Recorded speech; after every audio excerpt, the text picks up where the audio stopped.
Okay. Good afternoon, everybody. Hope you can hear me okay. Give me a wave if you can't. Okay, perfect.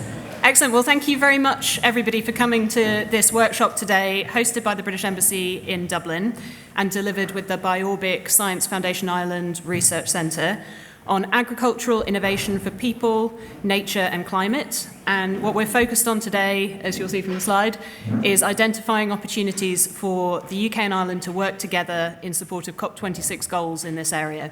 So a very timely conference, we hope, and thank you very much for coming. I'm Catherine Page. I'm the Economic Councillor and one of the deputies to the Ambassador here in the Embassy, and we'll be with you here throughout the day. Thank you again for joining us. Before we kick off, I've got the job of doing the housekeeping, which is a little bit more complicated in COVID times, so please bear with me while I run through the various protocols. We're really pleased that we've been able to hold this meeting in person. It's one of the first events in the Embassy that we've been able to run in person since 2019. We think that there are some conversations that it's really more useful to have in person, but obviously we want everybody to be safe and in line with the COVID-19 guidelines. So we've checked everybody's COVID certs on the way in today and taken contact numbers. So if you, for any reason, haven't been checked, please come and find myself or my colleagues from the Embassy at the back of the room, but hopefully everybody will have been through that process already. You'll see that you've been assigned to a table, and we'd ask that you please keep to that table for the course of the day, so we'll try and limit the sort of closer contacts that people are having. We've got some roving mics when it comes to Q&A, so there will be an opportunity to hear from everybody in the room and for everybody in the room to engage, despite the fact that we are on tables today. And we'd be very grateful if you could wear masks whenever you're moving around the room. The restrooms are just outside and to your left around the corner, and we'll have refreshments out, as you've seen already today, just at the front, and we'll run through the arrangements for lunch when we get there. But as I say, if you have any questions at all, please come and find either myself or colleagues from the Embassy who are just at the back of the room. We're not expecting any emergencies today, so if one happens, it will be an emergency, and please use the appropriate doors on the left-hand side. And just also, finally, to say we will be filming the event today for the Embassy's purposes. So I think we've said that in terms of the joining instructions, but just to let everybody know that we'll be doing that today. So that's it, really, in terms of the preliminaries. And without further ado, we'll dive into the first session, which is designed to set the context for our discussions today by hearing from Paul Johnston, the British Ambassador to Ireland, Tamara Finkelstein, the UK Permanent Secretary at the Department for Environment, Food and Rural Affairs, and Brendan Gleeson, the Secretary-General at Ireland's Department for Agriculture, Food and the Marine. So, Paul, I'll hand over to you first. Well, thank you very much, Catherine, and good afternoon, everyone. It's so nice to be doing an in-person event after all these webinars and Zoom calls and all the rest of it. And it's great to be here in this splendid setting as well. So the first thing I have to say really is a big thank you to everyone for being here today, whether it's from the UK or Ireland. I know there are people here who've travelled from across different parts of the British Isles to be here, and we really appreciate people making the effort for what, as Catherine was just saying, is the first in-person workshop we've done at the Embassy, certainly in my time here, which is over a year, and possibly, I think, for the best part of 2 years. And we know in this age of COVID, travelling is not as straightforward as it once was, so we appreciate even more people taking the effort to come here. But I hope you'll think it's worthwhile. It's a big and interesting subject to get our teeth into, and I think having that in-person discussion, I hope will really make a difference. It's a cliche that ambassadors like to use in their speeches and in their reports to say this is a very timely event, but I think it's incontestable that this is a very timely event when we think that in just a few days' time, over 130 world leaders, including the Taoiseach, will be gathering in Glasgow for the COP26 summit, which the UK is privileged to be hosting in partnership with Italy. And over the unfolding 2 weeks, we've got to hope that the world will come together to agree the urgent action that's so clearly needed on climate change. And as we also know, to achieve that transition, all parts of society, all sectors, are going to have to play their part. And it's timely to be doing this because I think just yesterday Ireland's Climate Change Advisory Council submitted its proposals for the first carbon budgets, an equally important part of the whole exercise. Agriculture is going to be crucial to this transition in Ireland and in the UK. It's the sector which feeds us, which supports many jobs and rural communities, and which can play a crucial role in sustaining the biodiversity that's essential to the delicately balanced ecosystems on our planet. I've been struck that often the discussion about agriculture and climate change can take on a sort of pessimistic or even a negative tone. I don't think that needs to be the case, at least I hope it doesn't need to be the case. Clearly there's a need for agricultural sectors to play their part in reducing emissions, and I think we know that in Ireland they make up a larger part of the nation's overall greenhouse gas emissions than they do perhaps in other countries, including the UK. But we do think tackling this challenge is also a great opportunity to work together and to learn together. And there's some great ambitions that we can hope to realise: protecting our national environment, our natural environment, embracing innovation, and allowing us to farm and eat sustainably into the future. So it seemed to us that given the strong similarities in agricultural practice in the UK and Ireland, and the economic and indeed cultural significance of the sector in both countries, this is an area which has great potential to develop bilateral cooperation as we each take steps to meet our net zero targets. In the UK's case, our pathway to net zero was published last week. We committed as part of that 75% of farmers in England will be engaged in low carbon farming practices by the year 2030, rising to a total of 85% by 2035. That's going to be an important and challenging and ambitious transition, and we believe there's a lot that our two countries can learn from each other as we head off down this path. You know, there's that point in old sort of Vincent Price horror movies when, in the midst usually of a sort of crumbling castle, the host says, "I guess you're wondering why you've all been invited here tonight." This is not in any sense a crumbling castle, it's a fantastic setting, but I wanted to say you've been invited here today because you all have experience in your different ways in sustainable agriculture and in agricultural innovation. So we're really keen to hear from you about ideas where you see particular scope for researchers, innovators, practitioners, policymakers in the UK and Ireland to work together on this agenda. We've been working in the Embassy with BioRbic, the Science Foundation Ireland Research Centre devoted to the bioeconomy, and your thoughts and reflections and suggestions today will be captured by them and fed into the report that they're preparing on this subject.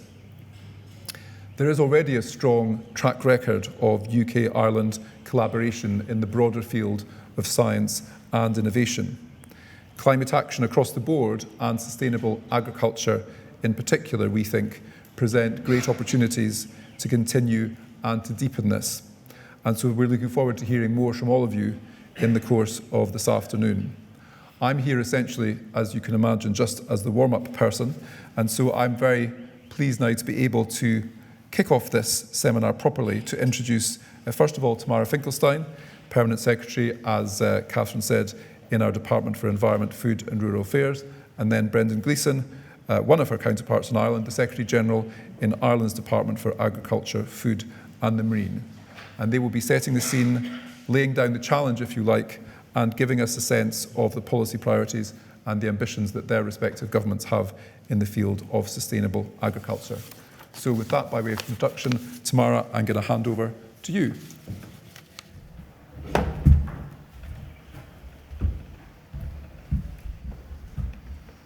Thank you very much, and huge thanks to the Embassy for not just putting today together, but for putting the programme of work together with BioRbic, and I'm really excited at what today's workshop can build on some of the work that's already been done and what we can get out of it.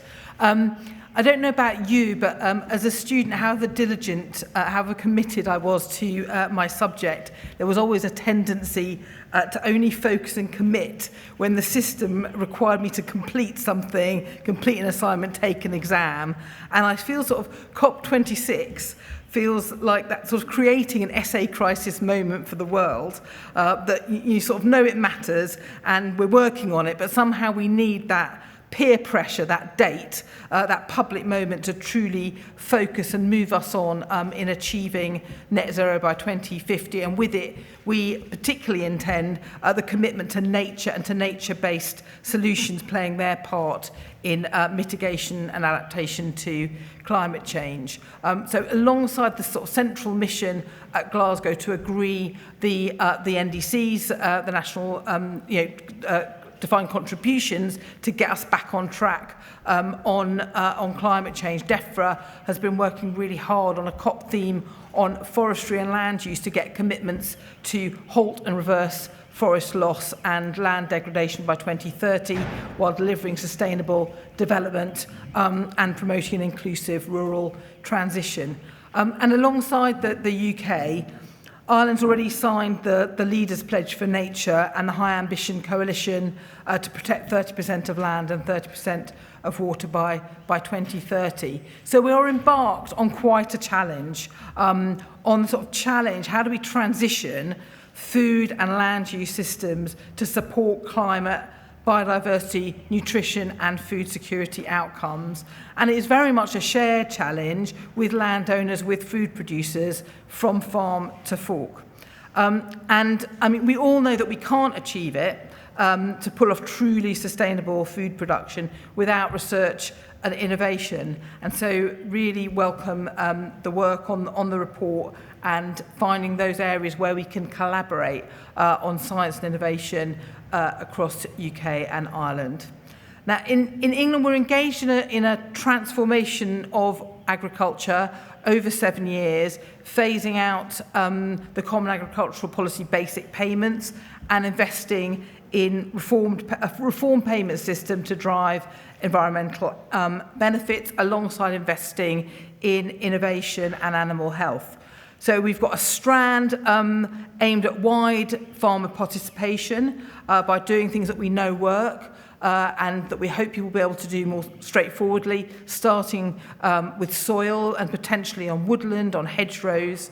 And then we've got a sort of second strand around local nature recovery, of collaboration between farmers looking at habitat generation in particular, and then looking at sort of big landscape style change and big landscape style projects, a sort of three-layer environmental land management program. And the shift out of basic payments is also freeing up some investment for innovation alongside funding already made for investing in new food production through UK research and investments transforming food production challenge. And I thought I'd just draw on a few of the examples of where that innovation programme has seen the sort of progress that will be so crucial for making the shift that we want to see in food and agriculture. And that the ones that struck me from the things that we've invested in. So led by the startup company Entocycle, insectorial revolution, developing a complete system demonstrator using black soldier flies to convert industrial scale food waste from farms and factories into sustainable insect-based animal feed and biofertilizer. React First, producing food for fish and poultry using carbon dioxide and applying a range of unique CO2 to protein process with no requirement for arable land and minimal water usage. And InFarm 2.x, developing a farming system, a vertical farming system to get a wider variety of fruit and veg than currently possible with vertical stacked levels and using monitoring technology to observe growth patterns.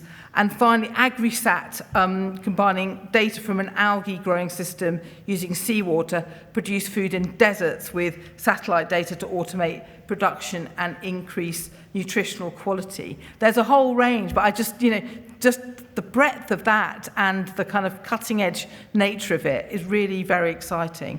And that the investment that we put into that program, we've now recently just got some propositions back for our farming innovation pathways, way oversubscribed with ideas, and we've recently launched our farming innovation program of long-term funding to support farm-based agricultural innovation. And it's part of the agricultural transition that we're looking for things which you actually can be doing on farm, so engaging with farmers in the sort of innovation that that will make the difference, because I think that kind of cultural change and that kind of partnership working is going to be so important, and that's the idea behind that funding. So there is funding for the research and innovation that can really shift the dial, and so what I'm hoping is there'll be an opportunity today to discuss the areas where we can collaborate on finding where those new ideas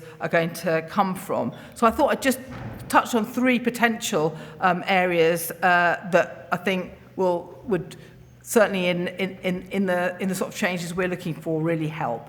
So one of the areas where there's real opportunity, I think, for collaboration is around soil, crucial for our food production as a carbon store for biodiversity and water quality.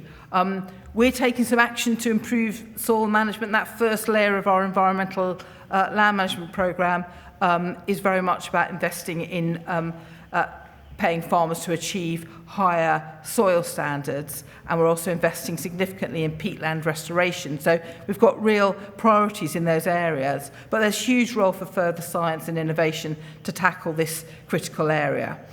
The second area around agri-tech, again, feels like a good area for collaboration, and the work that's happening that I gave some examples of before really are very exciting, from AI to robotics and satellite technology to genome research in labs, in test beds and on farms. Huge opportunity to make those changes, those technologies that will transform food and agriculture, and again where we could share knowledge and partner to deliver growth and meet our environmental goals.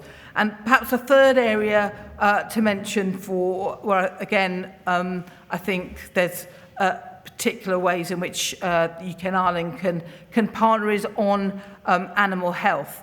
And when we talk about the kind of change that we're making in taking basic payments away and moving into a different way of supporting and incentivising change in agriculture, and and farmers talk about how do you get back to profitability by reducing costs and increasing incomes, and some of that is about what can you do in the area of animal health.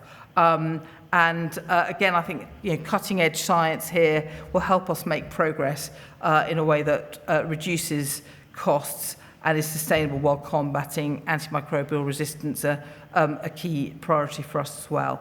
So there will be other areas than those three where science and innovation can really help us drive progress in sustainable agriculture. So really grateful for the collaboration that I know has already taken place to get us to today, and sets the agenda for a really exciting workshop this afternoon, and look forward to hearing more from you and the output of today's workshop. Thank you.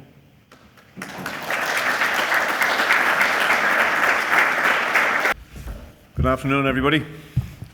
I've spoken in this room many times, but normally I know the audience, and I can't say that I know most of you, so maybe that's a kind of a good indicator of the broadening of the discussion and dialogue there needs to be around agri-food production and the environment. So, I mean, this is a very appropriate day to commence this discussion, I think. I was also drawn here on the pretext that I wouldn't have to do any work, and I don't intend to do much. So I know also from looking at the guest list that I'm surrounded by experts here, and I think it's for you to do the work. But maybe we can just give you some initial thoughts to guide your thinking, maybe. So I'm going to go to my script now, the first words of which are good morning. So I think it's afternoon, so either my scriptwriter was wrong, Carl, or we're a bit late. So look, firstly, I want to thank Ambassador Johnson and his team at the Embassy for hosting and organising today's event. It is a great example of the excellent collaboration we have with our British friends and neighbours. And Tamara and I and our teams are working together on many issues. And believe it or not, and this is absolutely true, Tamara, I think the challenges associated with Brexit have seen us grow and intensify our already close working relationship. So that sounds like a contradiction, but it's absolutely the case. But I can assure you that we're both committed to what is a key relationship for both of our departments and our nations. Today's event is further evidence that we're facing common challenges and have common objectives. So I'm delighted to have this opportunity to explore the pathway to net zero from an agricultural perspective, and how Ireland and the UK can work together in support of COP26 goals. As we emerge from the global COVID-19 pandemic, and again, that's what I would call a hostage to fortune. We're still dealing with COVID. The climate challenge has become a key issue both nationally and internationally, and is certainly one that remains in firm focus for both of our governments. Like every other strand of human activity, agriculture contributes to the climate challenge. But we must also remember that it will be potentially heavily impacted by failure to deal with the climate challenge. Climate change is a threat to food production systems and water security, and our food production needs to be resilient and sustainable. Ireland supports the adoption of a sustainable food systems approach and recognises the importance of agriculture and land use in our climate transition. Both Ireland and the UK are efficient producers of meat and dairy products, so there's certainly a logic that production in both of our countries is optimised to produce high-quality food for a growing world population. Clearly, we need to do this in a manner that respects environmental boundaries, and very shortly in Ireland, the climate change boundary will be defined and we'll know what that is. We can never forget that climate is a global issue. The agri-food sector is Ireland's most important indigenous industry. It plays a vital role in Ireland's economy and the fabric of our rural communities and societies. Our agri-food sector is dominated by livestock, with 80% of our agricultural area under permanent grassland, underpinning a grass-based production system, producing beef and dairy products that are exported to 180 countries all over the world, and with the UK market a critical destination point. The sector accounts for 8% of employment, and 10% of all exports that leave Ireland are agri-food based. The sector is a significant driver of economic activity in rural Ireland in particular. The sustainability of Ireland's food production system is well recognised internationally and acts as a key competitive driver in international markets. Nevertheless, there are challenges ahead for food production systems globally, and no more so in Ireland, where 35% of all national greenhouse gas emissions come from the agri-food sector. While farmers have delivered much by way of efficiency gains in recent years, overall emissions have increased, and that's a real challenge, so we have to change that trajectory. The new 10-year strategy for the sector, Food Vision 2030, is a landmark because it charts a course for Ireland to become a world leader in sustainable food systems. This requires the sector to be profitable throughout, have broad societal benefits, and have a positive or neutral impact on the environment. It is worth noting that the strategy identifies an ability to demonstrate sustainability in all its forms as a source of competitive advantage for the agri-food sector.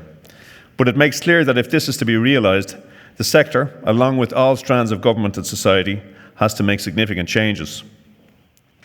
Chief among these is the ambition to become climate neutral by 2050, with verifiable progress by 2030. Food Vision 2030 is about targeting increases in value added from agriculture and evolving and adjusting to a more sustainable way of farming that uses fewer inputs and relies instead on new technologies and practices. Food Vision takes a systematic approach to addressing the challenge of ensuring that Ireland can continue to produce high-quality food in a manner that protects the environment and mitigates climate change. Mission 1 of the strategy focuses solely on this, with 7 goals across climate, biodiversity, water quality, forests, seafood, the circular bioeconomy and Origin Green. Within these solutions are proposed in the form of over 60 specific actions, with 10 of these on climate change alone. These include the full and immediate implementation of our roadmap called Acclimatise for climate change mitigation. And we have to update that roadmap to ensure its consistency with new targets that will be set very shortly for the sector under the Climate Action Plan 2021. We expect that to be published in the coming weeks. Food Vision commits us to producing detailed plans to manage the sustainable environmental footprint of the dairy and beef sectors, rolling out another product that has proven its ability to reduce methane emissions from livestock within confined systems of production. However, this is what happens. You'll have to excuse me.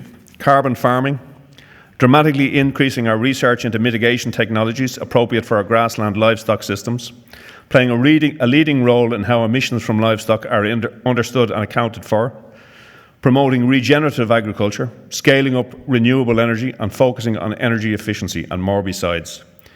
The aim here is to develop a climate-neutral agri-food system so that by 2050 the climate impact of methane is reduced to zero and remaining agricultural emissions are balanced by removals.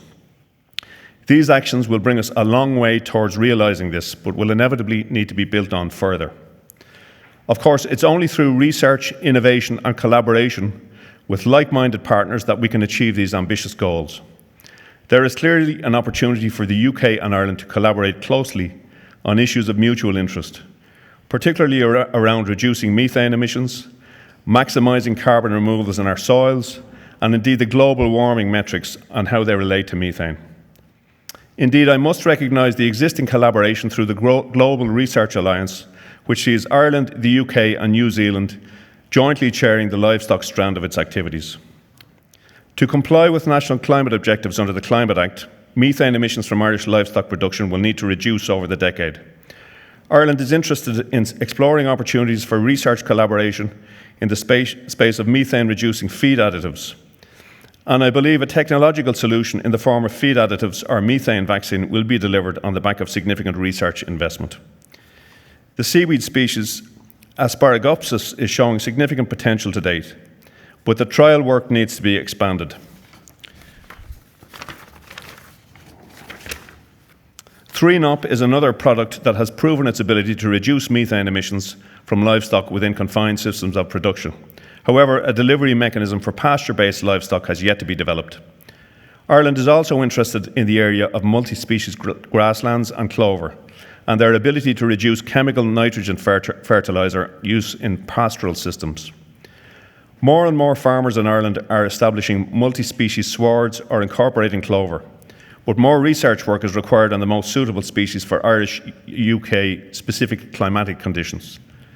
Reducing chemical nitrogen is one of the best ways to reduce absolute greenhouse gas emissions on British and Irish farms, and all ways to do this must be considered a priority.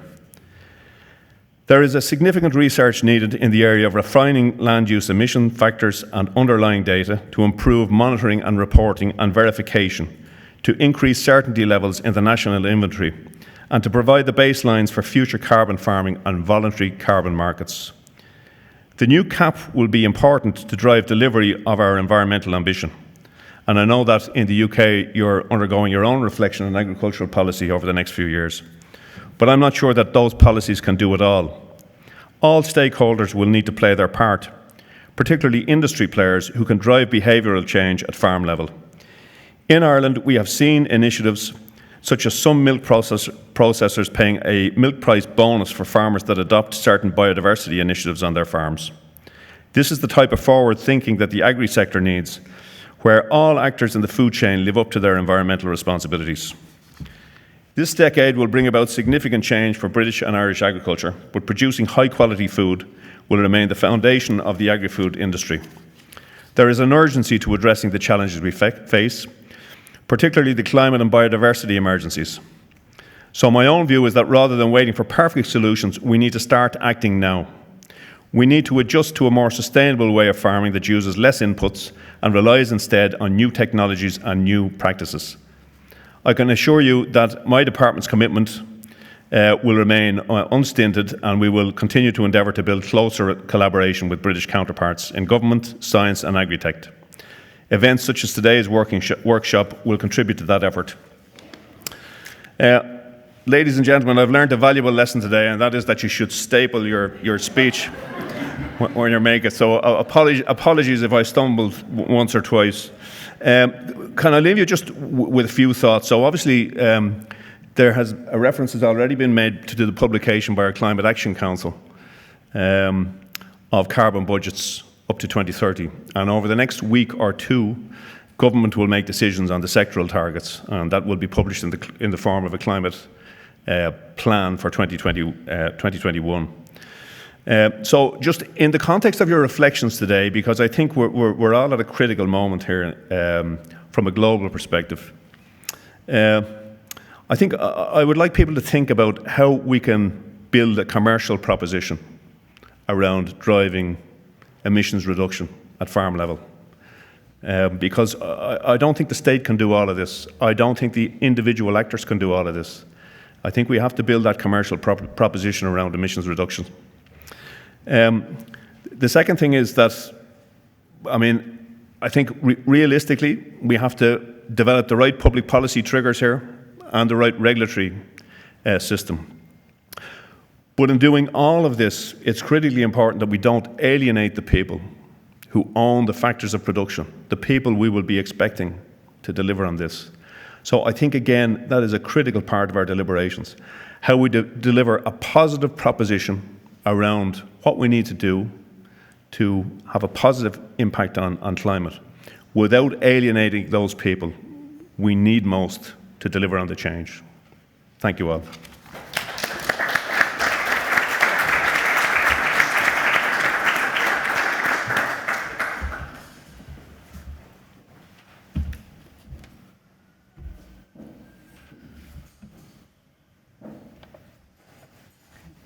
Thank you very much, Brendan, Tamara and Paul. I think that was a really good overview, both of the policy context, but also the vision that both governments have for sustainable agriculture. And I think that should provide a good jumping off point for our discussions today on where specifically there might be scope for more UK-Ireland collaboration. So thank you very much.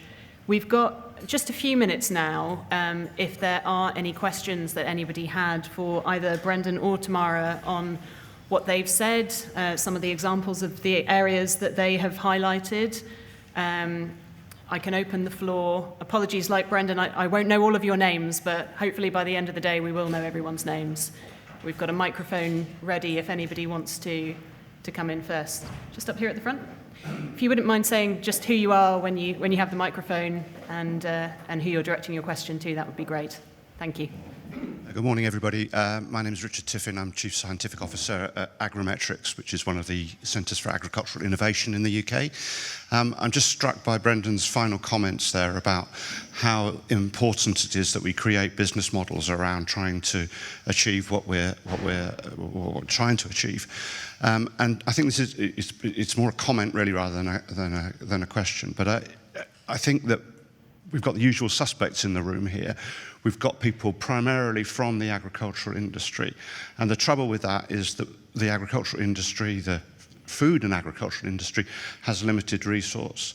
What we need to do is to start the dialogue between the people who are likely to be investing in carbon neutrality and in biodiversity and our industry. So we need to get bankers in the room, we need to get Facebook in the room, we need to get Google into the room to start having a conversation about how that commercial model should be developed.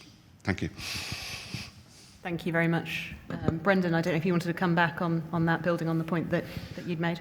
Yeah, well, I agree. And I suppose we're just at the start of this journey here where people are talking about carbon farming. Nobody really knows what that means, I think. So we're, I suppose, reflecting on what it means. We will certainly have financial people in the room when we discuss that. We also need farmers in the room and we need industry in the room. And we also have to reflect on what the role of the state is here. So the state can be an investor, it can prime this effort. It could be a regulator because there's scope here for all kinds of Wild West kind of stuff, you know, with no regulation, no benchmark, no baseline.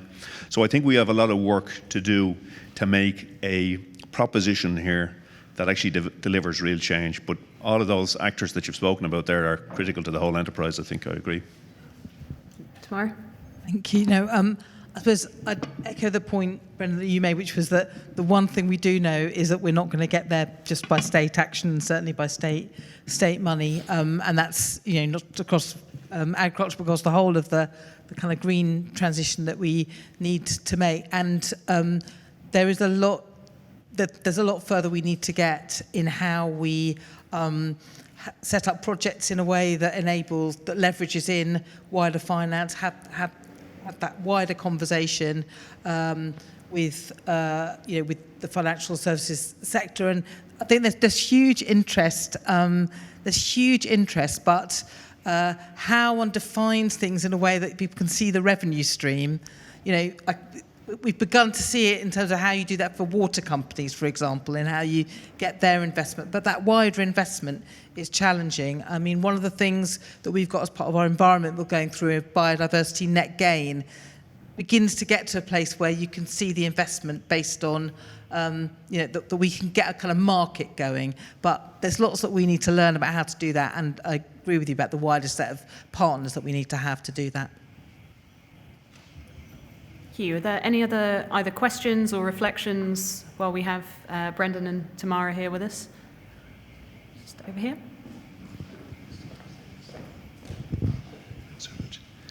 Richard Dewhurst from SIUC. I'm interested in to ask both of you about your thoughts of the relationship with the food policy and food and health. Obviously, there have been major UK initiatives announced in that area. So, some of the examples you gave of the transforming food programs seem to me to be quite processed kind of food, and I guess part of my vision would be ruminant products with higher quality, but forming a smaller portion of our diet, and increasing vegetables and fruit, and that kind of dietary change. Insects sound like we're going to have more processed cereals, bread, biscuits, and all the things that maybe don't help the NHS. Shall I start? I always understood that insects were quite healthy, but maybe I might have that wrong. But we are really interested in how we look at the interaction around health, sustainability and affordability as well, and how you look at that set of things together. And that's why I think you might have been referring to the National Food Strategy work that Henry Dimbleby has done, trying to look at that set of issues together. And actually we're doing work now in how we respond to that and put that together in a food white paper, and that's enabling us to do that join up between the different departments and so on, to see how do you make those links. So we do need to move to a healthier diet as well as a more sustainable diet, and so those two things absolutely go hand in hand, and we're looking at the best ways in which we take that forward. So we're also looking at this. So our 10-year strategy for this food sector is called Food Vision 2030, and it takes a food systems approach, which requires you to consider the health of the planet, the economics of farming, the profitability along the food chain, but also the association of food production with health. So that's a critical part of our plan. And one of the things it will make us do actually is engage, possibly to a greater extent, with our own Department of Health and try and develop common strategies for diet. I think the difficulty, and it is a difficulty with this kind of discussion, is that it creates kind of binary views that aren't necessarily constructive or helpful. So I think, again, just like the climate discussion, I think we just have to be careful to develop a constructive narrative around food in the context of human health, and the positive role, certainly from our point of view, that meat and dairy can play in the context of a balanced diet. So look, it's a difficult discussion, I think, but it is in there, acknowledged in our food vision strategy, and it's been signed up to by our food sector. So it's a journey.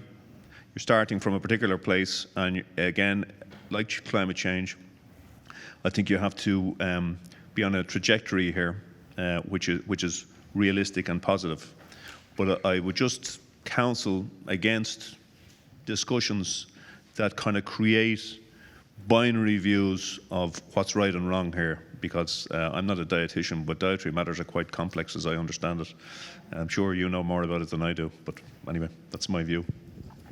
Thank you very much. We have one final question, I think, just about time for one just here at the front, and I can confirm we're not serving insects at lunchtime, so whatever your views on insects. Hi, Sue Pritchard, Chief Executive of the Food Farming and Countryside Commission in the UK. I think the points that you're all making there are really, really important, that this extraordinary effort requires partnership, collaboration between government, between business and between civic society. But unfortunately, the reality is that the market on its own does not always direct effort in the way that is most helpful. And actually, the water companies are a jolly good example of that at the moment. It's certainly in the UK, wild swimming and swimming in the seas not very advisable at the moment as a result of water company actions.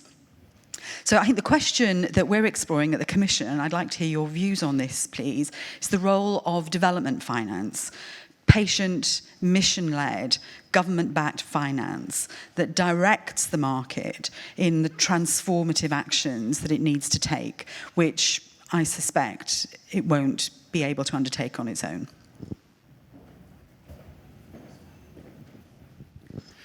Thanks.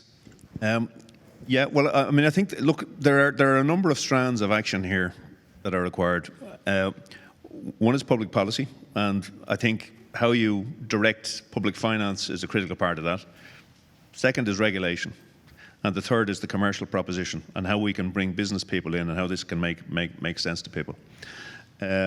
So I agree with what you suggest. Development finance has a critical part to play with this, and also that what's really important here is to turn this ship around and to send it on a trajectory that's the right trajectory. And that will probably take time, maybe more time than we have.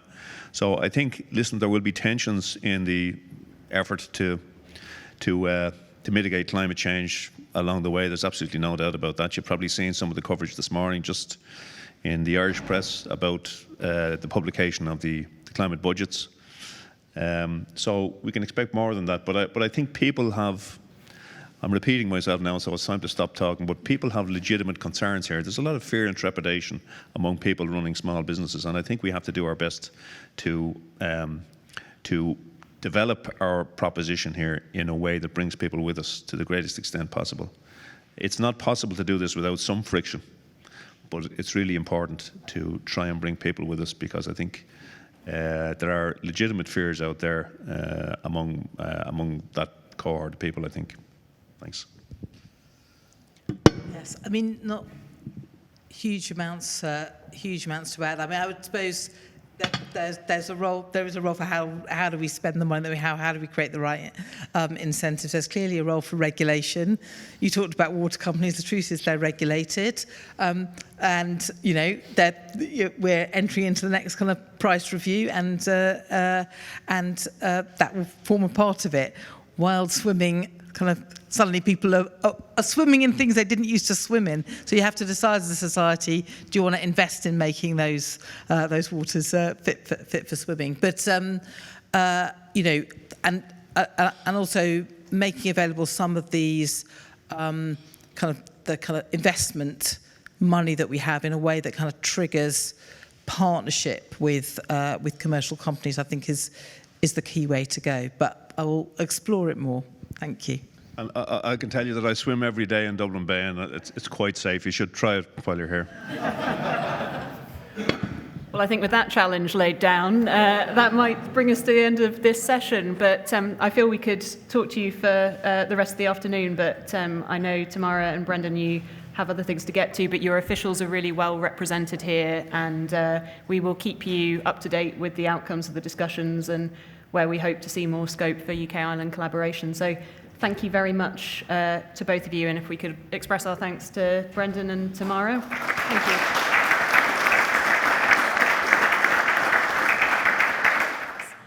For the next session, in terms of an overview, what we're going to focus on is what's happening in the research and innovation landscape in sustainable agriculture across the UK and Ireland. So we're going to start with the UK, and I'm going to introduce Ian Cox, who is the Innovation Lead for Innovate UK for the UK's Agri-Tech Centres.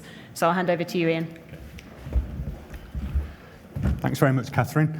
Yes, so I was going to say, Mr. Ambassador, fellow speakers, distinguished guests, good afternoon, but it seems like they've all departed. So anyway, it's good afternoon, everybody. I'm Ian Cox, as Catherine's just said. I'm the Innovation Lead responsible for the UK's 4 Agri-Tech Centres.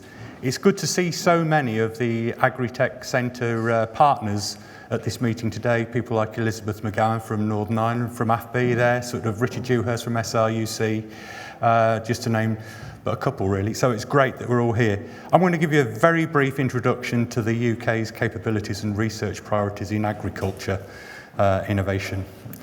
So, who is Innovate UK? Innovate UK is the UK's strategic innovation agency. We work with companies to help them to innovate and develop the new technologies and solutions that we need to solve the problems that we have today and tomorrow. So we're very much around funding companies with academia in a supporting role on that side.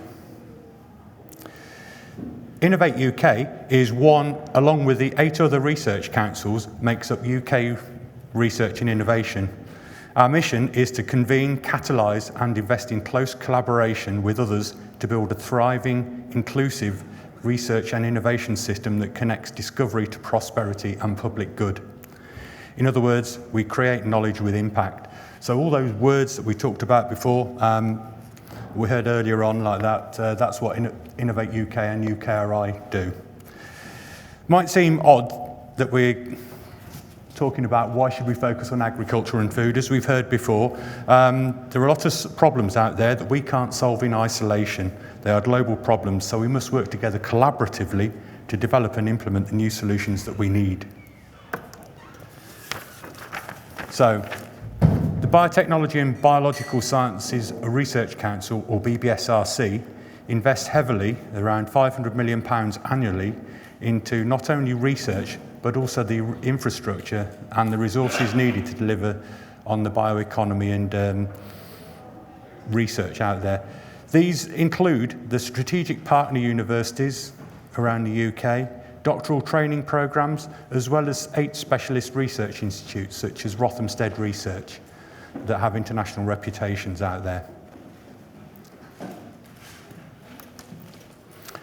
Looking forward, BBSRC has 3 sort of thematic areas it wants to move into.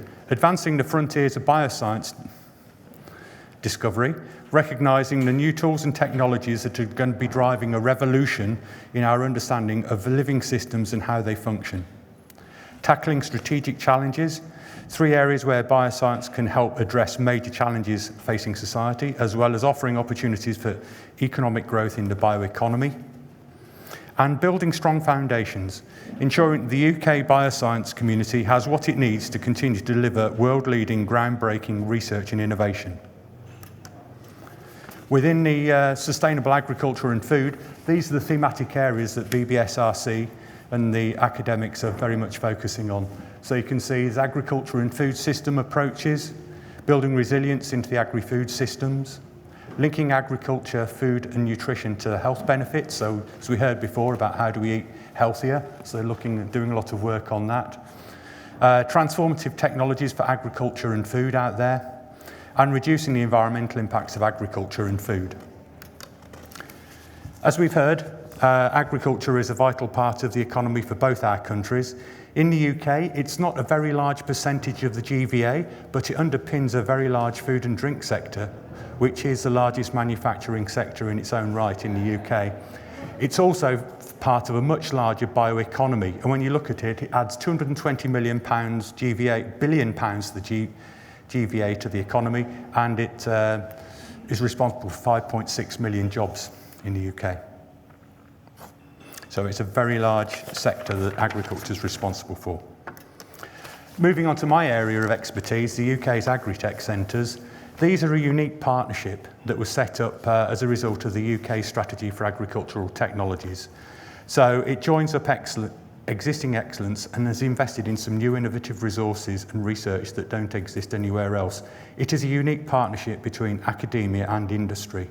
So each of these centres, and for some reason the slides have decided to move on again, shades of Argentina for those that were there. No, it is helping to position the UK as a global leader in sustainable food production, and we've already seen it. We've actually had 3 companies setting up subsidiaries in the UK as a result of the Agritech Centre's involvement, bringing in much needed sort of new jobs and technologies and helping develop some new approaches to doing things. So to date, I've funded the centres with £120 million of funding. There's also £42 million of match funding going into these new centres out there. And the 4 centres are AgriEpi. We've got Dave Ross in the room, who's the Chief Executive for AgriEpi. Dave's just giving a wave there. We've got Agrimetrics. We've heard from Professor Richard Tiffin there. It's the world's first agri-food data marketplace. We've got Lindsay Chapman, who's the Chief Executive of CL, the front door for research and innovation in livestock food production. And we've got Crop Health and Protection, or CHAP as it's known, which is about improving crop and soil health and productivity. Unfortunately, they can't be here today. So what have we done with £120 million plus the £42 million? The centres have built 55 new facilities in the UK. Most of those are unique, don't exist anywhere else, either in Europe or possibly the world. So we've got some new capabilities out there that are open for people to come and use. You have to pay to do that. You can't do it for free, unfortunately. And we've also got 3 facilities overseas in China, Paraguay and New Zealand. And those are very much focusing on looking at how to improve the production of food and addressing climate change issues. So the centres, as we sort of said, they're set up there to work with industry. They've been very successful at that. They've working very closely with a lot of companies. They really run the gamut of everything from the A to Z. So we start off with Airbus, we go through to Devonish, who's in the room today, so they're working very closely with Lindsay in CL on that side, through to Microsoft, who are working closely with Agrimetrics, through to Zoetis, really, so literally the A to Z. And it's everything from multinational companies, as you can imagine, through to small SMEs and even micro companies. So they work with companies of all sizes. And whilst, yes, there were comments about usual people in the room, actually the centres are working with a wide variety of different people that got lots of different ideas that they're trying to bring into the industry. That is one of the unique advantages they have on that front. They'll speak to anybody if they've got a good idea to try and apply it. So what's it doing? They've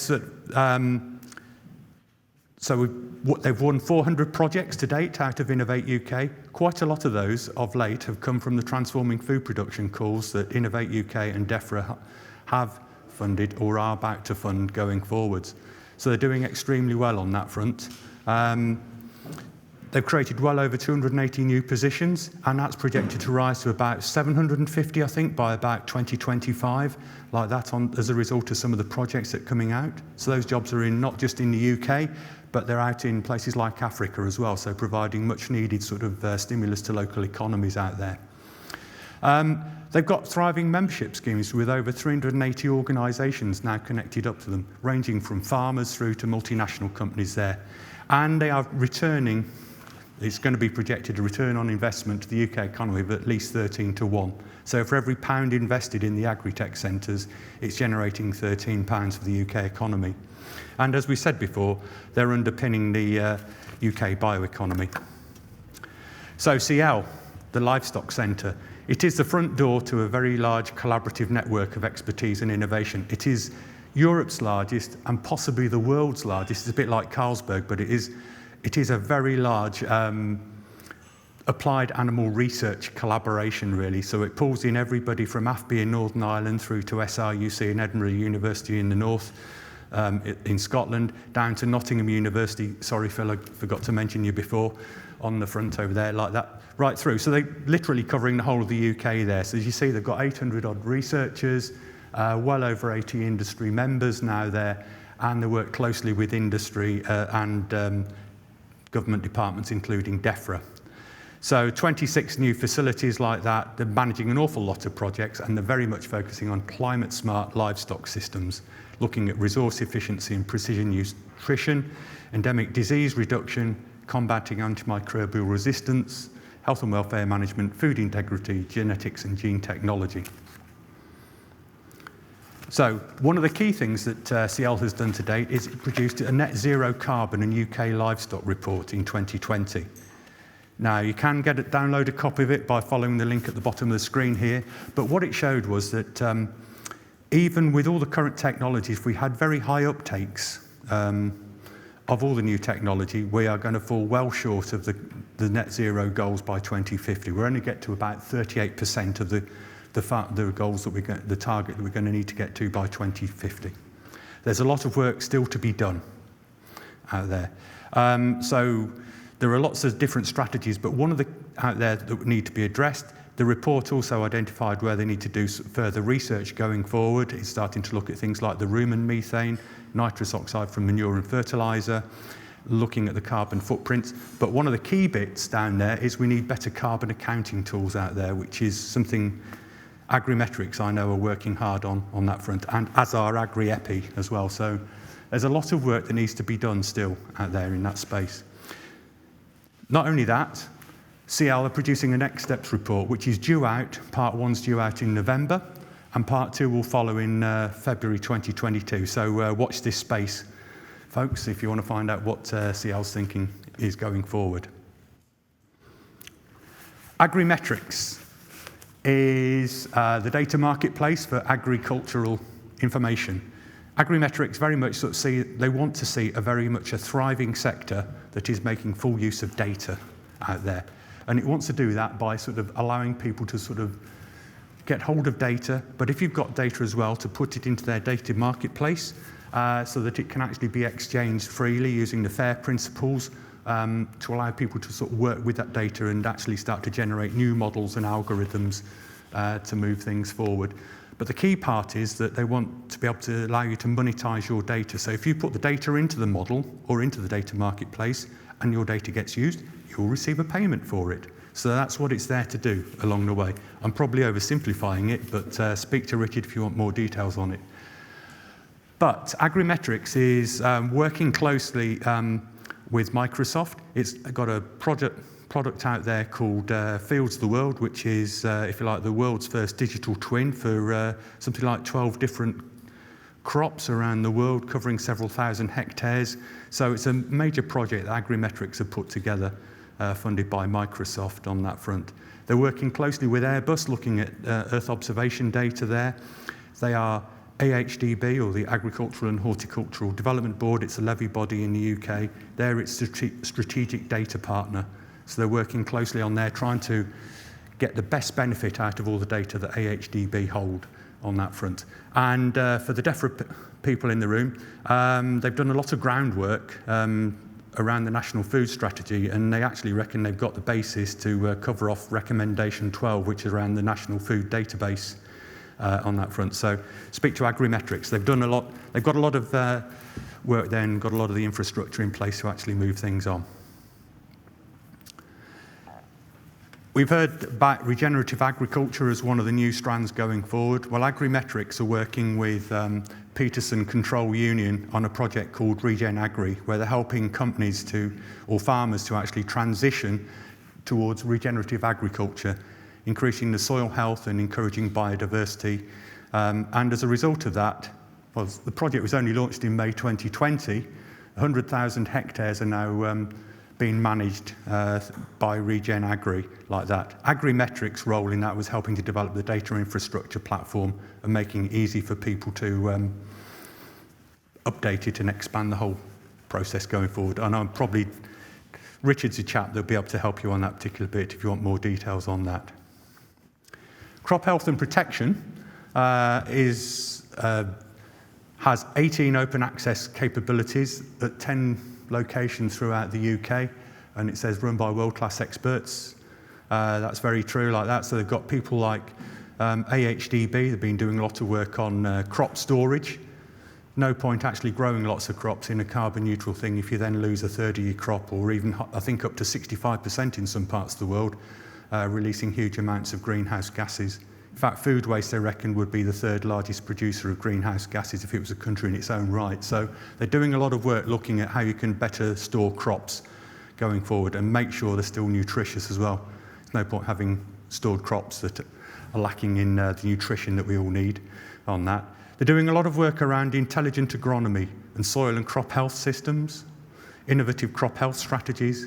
Controlled environment agriculture is very key on that front, as well as crop and protein diversification out there. So some of the stuff that CHAP's up on with, it's got a project called Spraybot. Sounds really good, but they're looking at how they can do precision application of plant protection products to protect against septoria, using sort of little robots and doing sensing and modelling on that front. They're developing a peat-free alternative sort of growing substrate called gelponics. That's a project that we got going through the Farm Innovation Programme on that front. And they're involved in sort of Diversify, which is an EU-funded project looking at cover crops and mulches to help to improve soil health. So these are some of the projects they're getting up to. They've got a load more, but this is just a bit of a whistle-stop tour through it. Agri-Epi. Now this one's much more applied. It's precision engineering.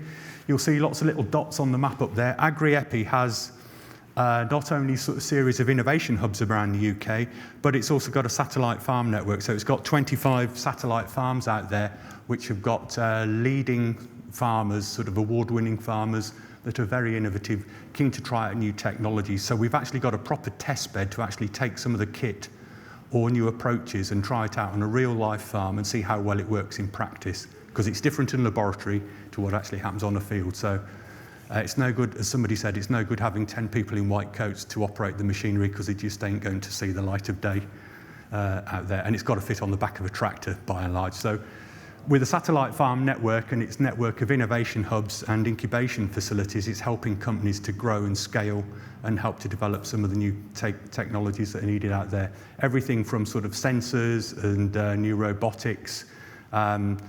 It can do quite a lot of stuff on that. So it's measuring a lot of soils, crops and environmental parameters. The idea is that we end up with a lot more precision agriculture going forward. One of the projects involved with is soil carbon monitoring out there, and that is going to feed into Agrimetrics' data marketplace, the data it's going to generate, but they're going to use their 24, 25 satellite farms out there to start to monitor the soil carbon flux and actually develop new tools that we're going to need to actually move the whole thing on. So this is something I funded last year as a pilot project, but it's actually doing quite well so far, despite COVID. Some of the other stuff they're working on, they're involved in a project called Greenshed, which is looking at how to capture methane from housed livestock. So if you can start to capture around the 250 litres of methane produced daily by a cow, that's going to be really good, given the greenhouse gas capability of methane. It's also looking at microanaerobic digestion. A lot of AD plants in the UK tend to be very large, too large for most farms. So if we can get micro AD plants to work on a farm practically, that's going to be really good, because it's going to allow farmers to be able to generate their own fertilisers and reduce emissions significantly, as well as provide heat and power along the way. Although I'm from the water industry, and the water industry has struggled for years to actually get it to generate a lot of heat and power, but that may be the nature of what it's fed as opposed to the cattle on that front. They're also working on ammonia capture there. I'm not going to say too much about that because we've got another slide on that later on that CL are approaching it on a different side, but I think Dave's doing it with cattle, whereas Lindsay's doing it with pigs on that front. It's involved in smart robotic systems, looking at how you can use sort of small robots to actually sort of plant, spray and maintain fields. And it's working on this hands-free farm project that actually featured on Countryfile a couple of Sundays back. I don't know whether you saw it at Harper Adams University, but it was in the Agri-Epi Centre there on that front.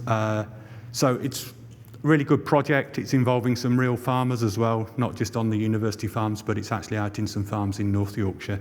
And it is actually doing very well. So it could potentially sort of reduce all the problems with soil compaction and reduce the cultivation energies required by about 80%. Now, Lindsay has been doing some great work with GrassCheck, which builds on the success of GrassCheck Northern Ireland. So it's a 3-year project that's out there, looking at how you can improve animal performance and farm profitability in pasture-based systems by looking at the potential and the variation in grass growth across 50 farms throughout the UK. Now, one of the key bits is actually extending the knowledge base to other farmers, actually telling farmers how to actually improve what they're up to. And what they've actually found is that you can actually start to get an increase per hectare of between sort of like 200 to 334 pounds a hectare per year, like that. If you can start to increase the tonnage of grass and the grass quality like that, it's actually sort of quite a benefit to the farmers by this approach. Plasma treatment, as we sort of said. Whilst AgriEpi's doing it on dairy, Lindsay's doing it at the National Pig Centre at Leeds University Farm, just outside of Leeds, of course. So this is a new bit of kit that we funded last year. It's just got on site and it's about to sort of go live, I think, isn't it? So the intention is that by using this N2's applied technology like that, you can capture a lot of the emissions that come off from pigs, reducing all the odours there. You can capture the ammonia and the methane, and you can start to turn it into some fertiliser, which you can then apply back to the soil. So it's a win-win, really, on that front. So you do have the standing off invitation to actually visit, I think, don't you? So just get your flight booked to Leeds Bradford every other day, I think, at the moment. That's the trouble. Like that. But you can actually go and visit it, and they'll show you around the facility and see what it's all about. So that's some of the technology. Where are the time? Last two slides really on this front before we almost finish. But AgriEpi's just completed a survey asking farmers about the technologies they use and what's holding them back from adopting a lot of the technologies out there. It's good to see that most of them at least have one internet-enabled device, but the big problem is we then have very poor mobile reception. So it's no good having good internet connection, say, in your office if you're out on your tractor and you can't get signal to go to the tractor there. So whilst a lot of farmers would like to do things around environmental sustainability, given the nature of the cyclical nature of the markets and the global food prices and everything, most farmers are interested in increasing productivity to try to drive up profitability as the first step forward. A lot of people like agri-tech out there, especially amongst the younger farmers, so we really need to engage with younger farmers to get them to take over in the next generation to move things on that front. A lot of people they're pretty confident that it's going to improve sustainable productivity in the future, but as we said, not many people are that confident that the current technology is going to help us get to net zero emissions at that point. So one of the key bits as well is that there's a big skill gap. A lot of farmers don't have the confidence to actually use a lot of the new technologies, and they do learn best when they sort of find out how things are going from other farmers. So demonstration is key, and engaging with the farming press to actually make sure the word is spread about what the new technology can do.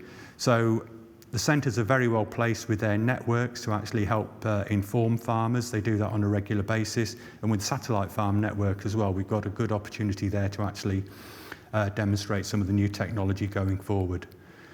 That's it in a nutshell, really, on that front. So poor reception is going to be a key problem out there like that, but we do need to do a lot of work around reskilling and upskilling the farming community, as well as improving connectivity out there. So, as we sort of said, basically a conclusion slide here. Current agri-tech, it's good, but it didn't go far enough. We've got a lot more work to do on that front, even in the UK, and that's involving a lot of companies.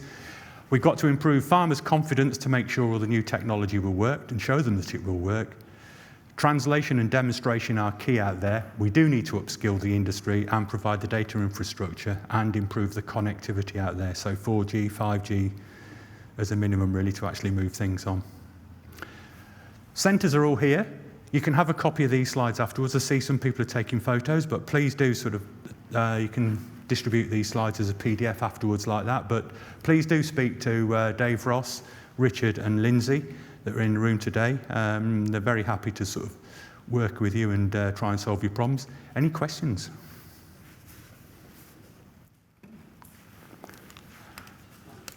I wonder whether Thank you very Yeah, much, Ian. I right, think thanks. that was a really, really helpful overview.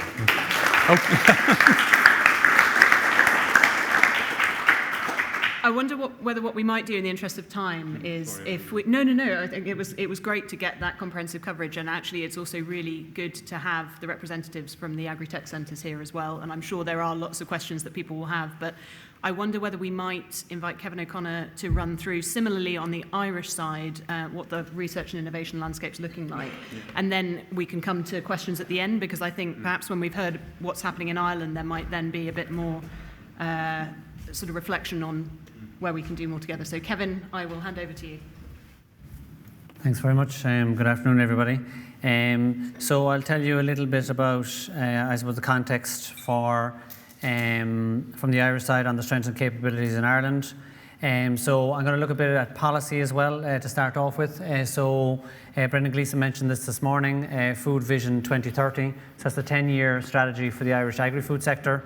So it's really, I suppose, setting out a vision so that Ireland become a world leader in sustainable food systems. And we've heard that this morning from both the UK side and the Ireland side about becoming world leaders. And I think there's a huge opportunity then for collaboration on that. But it's also about the interconnectedness of policies. So what happens is there tends to be policies developed for food, then there's one for health, then there's one for climate, and then even if you look at climate, there's one for agriculture, there's one for transport, and it starts to disperse out. But you really need that kind of coherence in policy. And the Food Vision 2030 is trying to set that out, saying, okay, it's about the food sector, but it's also about much more than just the food sector. So if you look at the Food Vision 2030, there are 4 missions. It's about being climate smart, environmentally sustainable. It's about having viable, and Brendan talked about that this morning. You know, if you're going to aim for sustainability, there are 3 pillars. There's economic, there's environmental, and there's social. You can't target one without targeting the others. So it has to be vibrant, it has to be resilient. You can argue resilience is about the industry, resilience is about the environment, and resilience is about the people. So what you want to do is you want to produce products that are going to be healthy, but also produce products that are going to sell nationally and globally and enhance the well-being of Irish citizens. And I've touched on this already, but mission 3 is about food that is safe, that is nutritious, that is appealing, that is trusted. Ireland has very strong brands, but it's really about maintaining that trust in that brand, and sustainability is very much part of that. We have a very good reputation. We have this Green Island brand, but we can do a lot more. We will now be under pressure from internationally from others on sustainability. And of course, we want to be competitive. We want to make sure that the agri-food sector grows. So that's in Mission 4. And that will be driven by talent. And it was mentioned again earlier this morning, or at the start of the session, where is the knowledge? Where are the young talented people coming through? And how are we reskilling the existing talent inside in the sector? And so you will have drivers of technology, but you will also need to look at the people that we're training and educating and reskilling. So again, Brendan mentioned Ag Climatize, which is the roadmap towards climate neutrality. So it's really a key policy document for the Department of Agriculture, Food and Marine. And so again, it is really to help stakeholders to see, well, what is the path forward? How are we going to tackle climate change? And again, referring to Brendan, but we have to bring people on a journey. Yeah, you cannot impose things on people and say, okay, this is the way it's going to be. And at our own table there, we just had a short conversation about the fact that, you know, farmers are going to be looked upon to deliver a lot of these changes, but we need the infrastructure, and we need the roadmap, and we need the investment to show them that they're not going to be doing this alone. They're actually going to be doing this with the help of government, with the help of industry and society at large. So it's about tackling climate change, but with climate change comes water quality, air quality, biodiversity, which all taps into resilience. So where are we going and how are we going to do it? So we want climate neutral food systems. I've underlined a few things here. You know, that's a really critical goal. But then the big elephant in the room, of course, is the cow. It's the biogenic methane. It's also coming from our fertilizers. So it's not just the animal, but also the fertilizers from soil. So how do you balance all that? Can we address the big emissions like from cows, but also there are other emissions coming from soil, and how do you balance that? And also our renewable energy. My own feeling is that I think farms have a huge potential for microgeneration of renewable electricity, for example, but do we have the infrastructure? Do we actually have the grid ready for this? And are we willing to make that investment? So there are 6 key areas that the Ag-Acclimatise focuses on: reducing greenhouse gas emissions, increasing carbon sequestration. We've heard it this morning again, heard it today, about the capacity of soil to sequester carbon. The IPCC rules currently don't allow for agricultural carbon accounting through, for example, grasslands. But you have forestry, but how can agriculture actually get in on that? Because I do think, and I'll show from a project later, there is huge potential there. And of course, reducing nutrient loss. You mentioned it again about smart agriculture, precision agriculture. That is going to impact on water quality and its impacts on biodiversity. And ammonia, Ireland, I could be wrong here, someone in the audience can tell me, but I think it's 90% of Ireland's ammonia emissions come from agriculture. So if we can tackle it in agriculture, then we can significantly reduce our emissions. And of course, I'm repeating myself now, building sustainable, resilient food production systems. That's looking at land management, soil health, but also meeting the market expectations. And of course, transparency in how we communicate our progress. That's going to be really, really important. People want to know, well, are we making progress? What's the reality? Yeah, and all of that roadmap is really to try and help Ireland to meet our climate and environmental objectives, yeah, while maintaining viable farm incomes, and that's really important. These are businesses. There's a small family businesses, and we must ensure that they survive and they thrive. Okay, so the National Policy Statement on the Bioeconomy was released a few years ago. I think it was 2017, early 2018. And that sets out a vision of common principles, strategic objectives, and it's really setting a framework for how we in Ireland could implement and deliver on a vision for the bioeconomy in Ireland. So it's a very high-level document, but effectively it is calling for policy coherence, it's calling for stakeholder engagement, and then translation of the research into real-world applications. And again, I've heard it here today, and I've heard it in other places. You know, we have a lot of knowledge, but are we applying that knowledge? Are we bringing that knowledge together and actually delivering it on the ground? So that's really important. How do you translate the research that is in either industry or in academia or other research performing organizations, and how do you get it out into the real world so we can actually start to see changes? There is in Ireland a bioeconomy implementation group. That is a variety of government departments and other actors, semi-states linked into government, and they are really looking at how is the bioeconomy being implemented. We have the Irish Bioeconomy Forum, which is for industry and other players to have a discussion group forum on what are the priorities, what are the gaps, how can the bioeconomy progress in Ireland, and that feeds back into the bioeconomy implementation group. And we have a lot of activities, like just last week was the Bioeconomy Ireland Week, so we had a huge number of activities going on between industry, between government, between academia, shared events, so that we can really kind of foster the bioeconomy, the philosophy that we're trying to promote, which is sustainable, circular agriculture, circular bioeconomy. So in the ecosystem in Ireland, there are a lot of actors. You have 7 universities, you have 3 new technological universities formed, and you then have a large number of Institute of Technology. Now, the Institute of Technology are starting to form technological universities, so there's a few Institute of Technologies that are not there yet, but they will, I have no doubt, form these technological universities. So all of these form the higher education ecosystem in Ireland, working on the bioeconomy and working on agriculture. And you have organisations like Teagasc, who are critically important. They, of course, are a leader in food and ag, and they collaborate with a lot of these universities and technological universities. In terms of funding then, you have a large number of funders. The Department of Ag is one of the biggest. Science Foundation is also large, and Enterprise Ireland. So at the top of the screen, you're really seeing the large investors. Teagasc are a research performing organisation, but they also do their own funding as well. You have Irish Research Council, the Environmental Protection Agency, Intertrade Ireland, which is north-south. You have Bordi Skawara, and you have the Marine Institute. So some of these are larger than others, but they're all funding into the bioeconomy, into areas of marine, agriculture, forestry.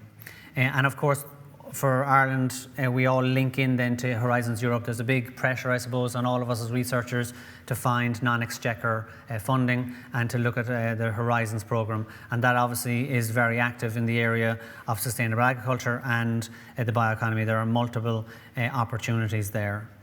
So the Department of Ag is a major funder. It has a major team or programme in 2021. 5 of the thematic areas there are around climate, environment, biodiversity and ecosystem services, smart, sustainable agriculture, rural economy and sustainable development. And again, you hear it, you know, the third pillar of sustainability is society. How do we ensure that we have this sustainable rural communities? How do we use digitisation in agriculture and also the circular bioeconomy? And again, Brendan Gleeson mentioned we need to have healthy, safe, nutritious food. That's what the consumer wants. But how do we deliver it in a sustainable way? And then we have smart food processing and manufacturing as the fifth pillar. And these topics are actually open to Northern Ireland partners, and they're co-funded by DERA in the north. And so the funding opportunities in the Department of Ag call are around something as low as 250,000 all the way up to 3 million. And they very much welcome industry engagement, industry involvement in those programmes. So Teagasc are the National Agriculture and Food Development Authority, as I've mentioned. They provide research and they do research and innovation. They do farm advisory services, education and training services to agriculture and food industry and rural communities. So they pervade Irish agriculture, yeah, they're throughout the country. So they support scientific-based innovation in the agri-food sector, and also in more recent years they've expanded into the bioeconomy, although you will argue that agriculture was always the bioeconomy, so they've always been operating in that space. But it's really around profitability, competitiveness and sustainability. So the 4 programme areas are animal and grassland research and innovation, crops, environment and land use, food, and the rural economy and development. They're 4 key programme areas for Teagasc. So you may or may not have heard of the Signpost programme. It's a very large programme looking at sustainable agriculture, Teagasc-led initiative, working with the whole of industry to really drive down greenhouse gas emissions, increase sustainability. They have a target of 15% greenhouse gas emissions reduction in agriculture by 2030, and then that target will be reviewed once the carbon budget, and that's just out now, so it'll be reviewed in the near future. But also, while targeting greenhouse gas emissions, they're also looking at improving profitability, looking at water quality, looking at biodiversity. So you see a repeat of the messages from the Department of Ag, from Teagasc and what they're trying to achieve. So what it's trying to do is support the farmer. Yeah, it's about educating the farmer, it's about training the farmer, it's about looking at digitalisation, it's looking at on-farm research. So it's trying to give the whole support network to the farmer in order to stimulate change. So these are farms that are located right across Ireland. If I show you the map, you can see they're dotted right across the Republic of Ireland. And it really is about helping the farmer to implement solutions, to test solutions. They have a lot of the information already through a lot of research, decades of research. Now can you actually implement these on dairy farms?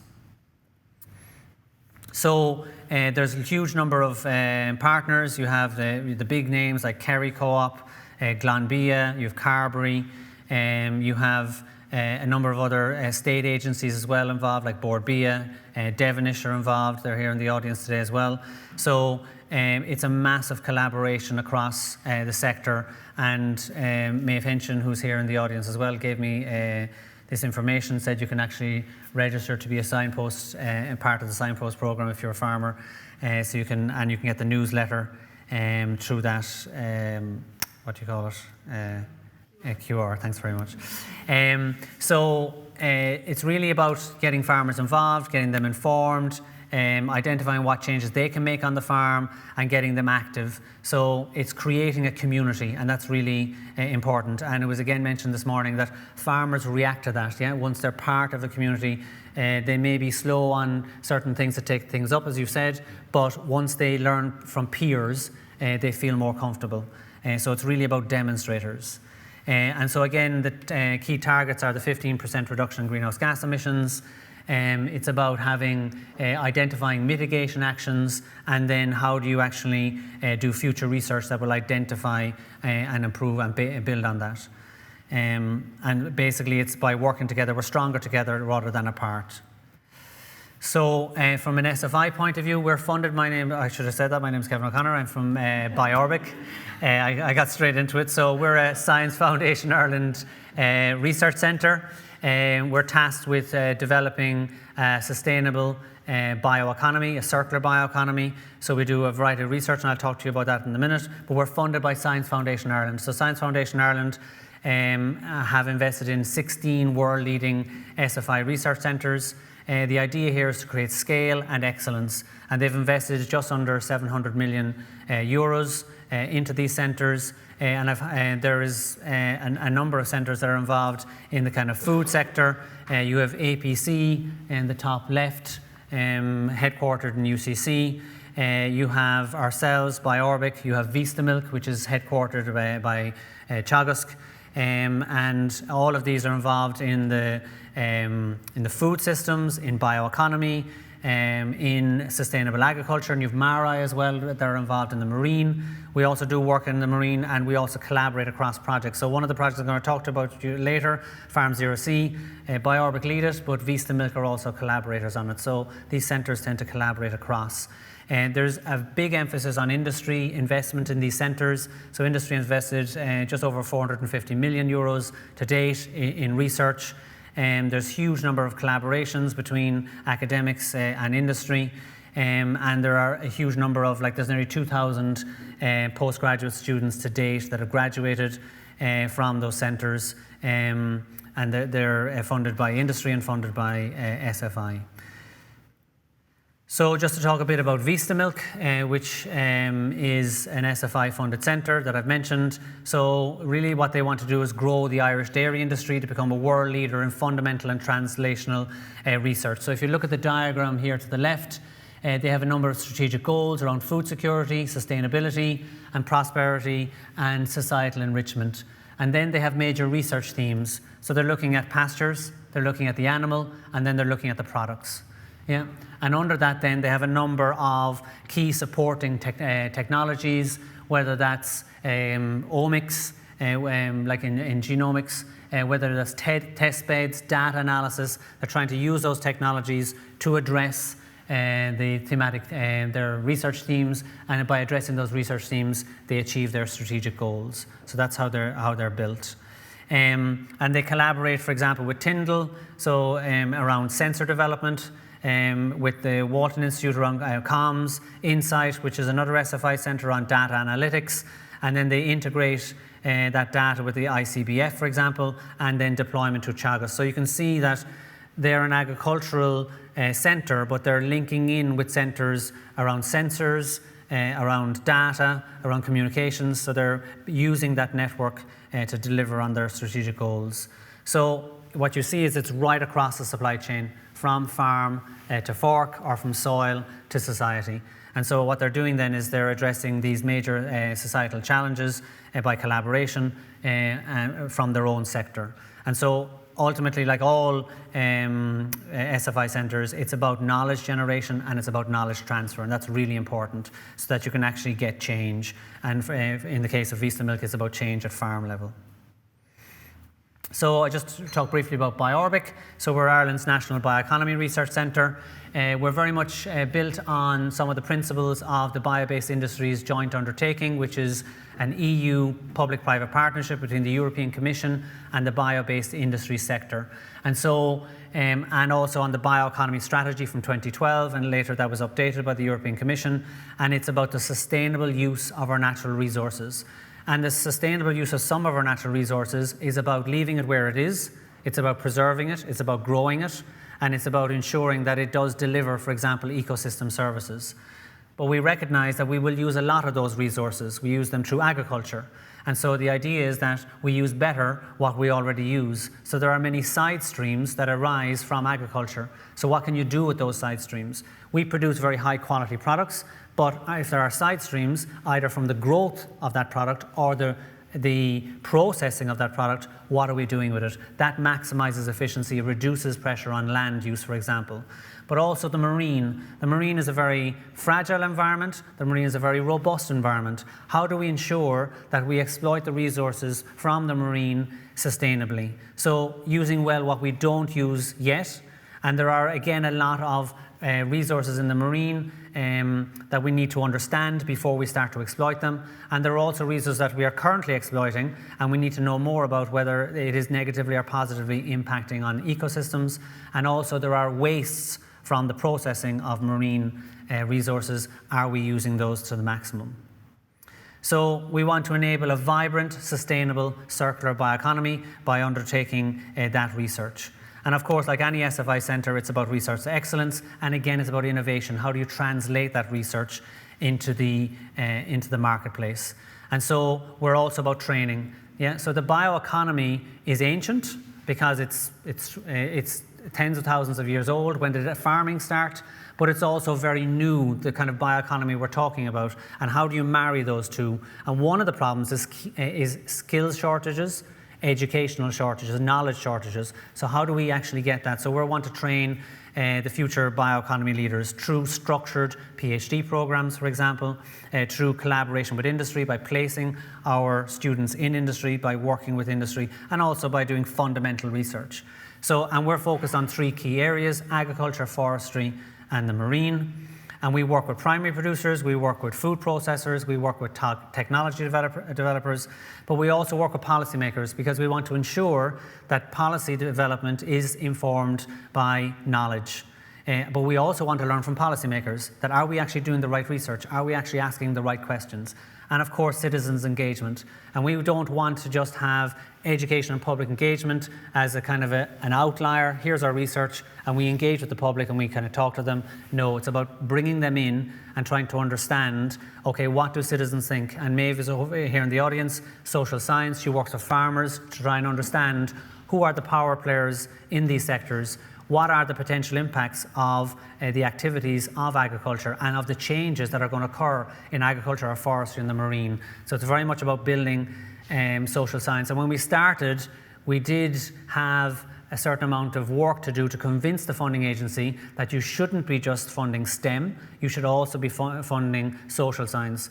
And we're now working on the next phase of BioOrbic, and we want to grow social science. We don't want to shrink it, we actually want to grow it more, because we think it's critically important to addressing the right research questions. So we have 3 pillars: sustainability, selective separation, and conversion. Sustainability is the umbrella. It's the glue that pulls everything together. Are we doing the right things? And we're learning, how do we build in life cycle analysis? How do we build in the right types of sustainability thinking in order to do the right research? And like the oil industry, the bioeconomy has to selectively separate heterogeneous, seasonal feedstock. Yeah? So how do we do that in a sustainable manner? And then we have to convert it into something of value. And we can convert it into many things. Yeah? That can be polymers, that can be glues, that can be paints, that can be food, that can be animal feed. There's a whole host of things. And it can be that we're actually building ecosystem services. And so we collaborate with a number of industries, whether it's from horticulture like mushrooms, whether it's feed companies like Adesco, or the Glanbia and Carberry, which are in dairy, Alltech, for example, that are in animal feed, but also companies like Neuratest that are using data and artificial intelligence to identify bioactive molecules. So there are, in technology centres that are funded by Enterprise Ireland and the IDA, you have 8 technology centres in Ireland, 3 in sustainable agriculture space, IMR working on the circular economy. So you might see an overlap between bioeconomy and circular economy. They're the same thing. The bioeconomy makes up the circular economy, are part of the circular economy. So the IMR are very much industry focused. And their goal really is to bring industry together to collaborate. Yeah, so that's really important, because often you have academics that collaborate, but do industries really collaborate on common goals? Because often industry are focused on their own problems, and they find it hard to come up and actually have a look from a kind of helicopter view to say, well, what are our common challenges and how can we work together? And I think they're doing a great job of bringing industry together to really look at circular economy. So they have a website as well, Irish Manufacturing Researchers, that you should go and see. So we collaborate with them, and they really overlap on circular bioeconomy. Food for Health Ireland is another technology centre, and they focus on, for example, dairy products, cheese, fermented ingredients. And what they really want to do again is get the science on good science, and then get it to the market. And they have a large number of collaborations, the usual suspects again in the dairy industry, but we also have the meat industry as well in there. And the Meat Technology Ireland is dedicated to the meat industry, and again Maeve is working there. Maeve's working a lot of things, but it's looking at meat quality, safety, looking at genomic predictions, biomarkers. So it's really broad. So it's on the kind of technology and processing side, but it's also on the production side in animal production. So the Dairy Processing Technology Centre, which is run out of the University of Limerick, is looking at process efficiencies, looking at product innovation, but it's also looking at energy and the environment, and looking at its wastes and how it can actually decrease its carbon footprint and increase its efficiency. So I'm going to stop there on that part. I just want to talk very quickly about Farm Zero C. Do I have 5 minutes? Yeah, sorry, I probably ran over. Okay, so Fionnuala Murphy was going to give this talk, but unfortunately Fionnuala couldn't make it today, so I'm going to deliver the talk for her. Farm Zero C is very much like the signpost projects. As a matter of fact, the farms that are working in Farm Zero C are also part of the signpost project. So what it's trying to do actually is trying to create climate neutral, resilient dairy farm, starting with one farm and then expanding out to 10, and then hopefully hundreds and thousands of farms in the end. So we've worked very closely with farmers, and effectively farmers know the problems. What they're looking for is solutions. They understand the environmental impact, but they also understand that they're under pressure from the market, from regulators. So it's constant pressure on them to do more with less, produce higher quality products, have it traceable, but also be sustainable. So they're under massive pressure. But they have a knowledge of some solutions, but they want to know, well, how do you bring all of this together and how do you implement that? So what they want really is financial help, they want technological help, and they want to learn from their peers. They want to have, for example, Teagasc and DAFM working with them in order to deliver these changes. And we worked with Carberry specifically on this project. They're the societal champion, and they said the number one threat to their business was climate change. So it's very real for them. Yeah, we worked right across the spectrum in terms of collaborations. We worked with Teagasc, Vista Milk. We also worked internationally with Valio in Finland, Capsa in Spain. We worked with Aldi. There's a whole host of companies. The minute we announced our project, it was like a magnet. Yeah, just everybody came out of the woodwork and said, oh, we want to work with you. We want to do something on this. So we do believe that demonstrators are the key to attracting people in. If you say that you're doing something that you want to really work on the ground with farmers, I think you do attract people's attention. So what have we done? I'm just going to go through this very quickly. And again, it was mentioned this morning, we're looking at seaweed to reduce methane emissions. We're looking at grass biorefinery products like press cake, again, to reduce emissions. We're looking at slurry tanks so that we can stop emissions there. Sequestering more carbon from soil, looking at multi-species swards, protected urea, renewable energy systems, extensively mapping habitats, understanding the quality, not just the quantity of the habitat, and doing comprehensive life cycle analysis of the whole farm. What goes in, what comes out, doing a full accounting exercise in order to achieve that. And so we took multiple strategies, looking at the diet, looking at on-farm, sensors on the farm, looking at what is the predicted emissions loss and what are we measuring. Does it match? Looking at I talked about stabilizing slurry, looking at fertilizers, sorry about this now, soil carbon sequestration, renewable energy. And again, if you look at those, how can that reduce emissions on the farm? We're using satellite imagery. We're working with, for example, a Russian company and a German company that are developing new infrared and satellite imagery to try and measure carbon dioxide, measure methane, measure ammonia. Now, they're not there yet with their technology, but the idea is, can we work with them? Can we use a real-life farm in order to understand that? And we're also looking at biodiversity, of course, to map habitats. And ultimately, this is Carberry's target. Carberry believe that they can get the farm to carbon neutral by 2027. So that's their ambition. And that's, of course, our ambition. So I'm going to skip this now because I know I'm running out of time. But what we did look at as well was income for the farmer. So it's not just about saying, okay, we're going to reduce emissions. How can we increase income? So we looked at various scenarios. Worst case, this technology is rubbish and it doesn't work, and you're going to invest and you're going to lose. Yeah? It could be good and you get some money back, or it could be great and you get more money back. But we're talking about some of these investments raising maybe 20,000 euros for the farmer, but it's not a huge amount of money that they're going to get back. But we also did market analysis with KPMG. We looked at the US, China, Europe, and we asked the question, if we gave you a dairy product that was 50% reduced carbon footprint, would you pay a premium? The millennials were a key group that said that they were willing, 1 in 3 were willing to pay for this product, and they were willing to pay, 2 out of 3 were willing to pay up to a 10% premium, and 1/3 were willing to pay up to a 20% premium. So we did not base our income analysis on that. We took actually a 5% premium, because when people are asked how much they'd pay, the reality is probably different. Yeah, we know it's different. Yeah, so we based it on a maximum of 5% premium.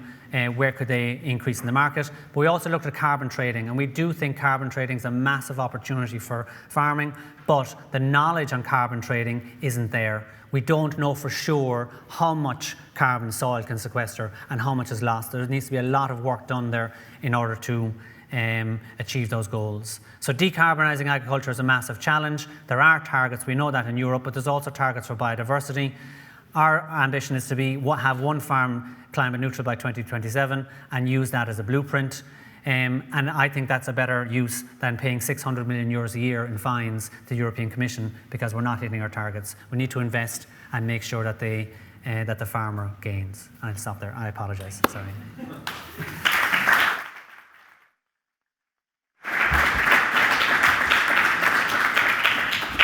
Well, thank you very much, Kevin and Ian. I think there's a huge amount to cover, and I know there are people here who are very deeply steeped in the landscape in both the UK and Ireland, but hopefully whichever side of the Irish Sea you've come from, that gives you a good perspective of what's going on across the board, and that can inform discussions this afternoon. Does anybody have any questions on the back of those two really full presentations, or any reflections that you want to give at this stage? Microphone available if you do. Maybe just at the front. Maybe. We'll just bring you the microphone now.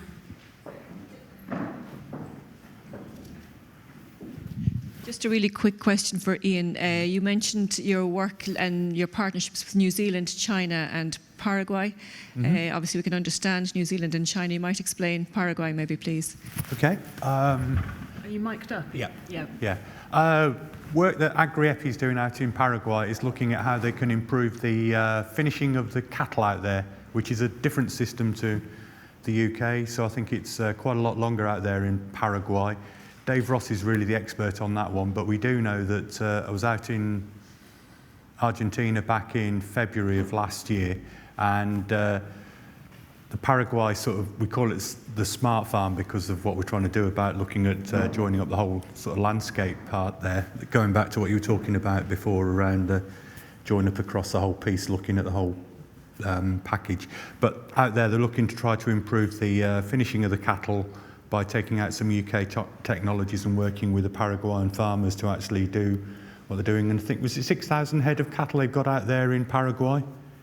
So they did phase 1, and they've got to go back and do phase 2 when COVID restrictions allow them to get back out there to actually they learnt a lot from phase 1, but now they've got to go out in phase 2 and actually try it on the ground. But it's looking at shortening the overall finishing time for the cattle, because if you can bring that down to even just 100 days from 200 days, you're going to significantly reduce the carbon footprint of the cattle. I think that's right, isn't it, Dave? The length of time. Yeah.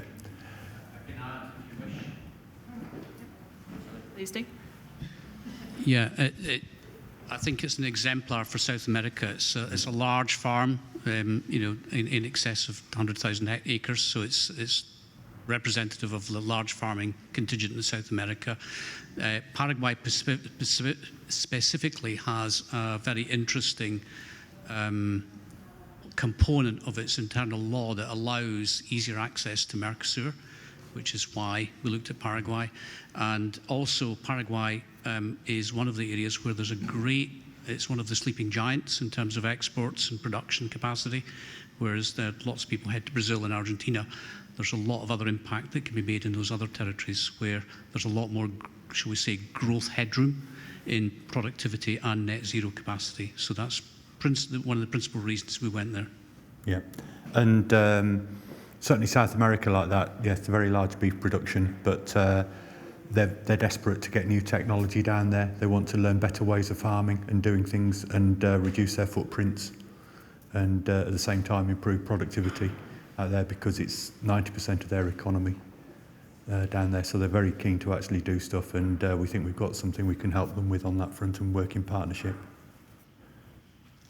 In China, we're doing it slightly different. We're actually, we've run 2 projects as part of the UK-China Science Technology Innovation Strategy through the Agri-Tech Flagship Challenge. So Smart Farm 1.0, which was something we started out as Innovate UK with Agri-Epi there, looking at the holistic view of the supply chain, trying to improve food quality and productivity out in China. And first phase was looking at cereals and using some of the different technologies that were taken out there, because it's not just a case of using one technology on its own. It's getting 2 or 3 different things to work together, and actually getting them to work together is the key part. And working with the Chinese farmers, it was on a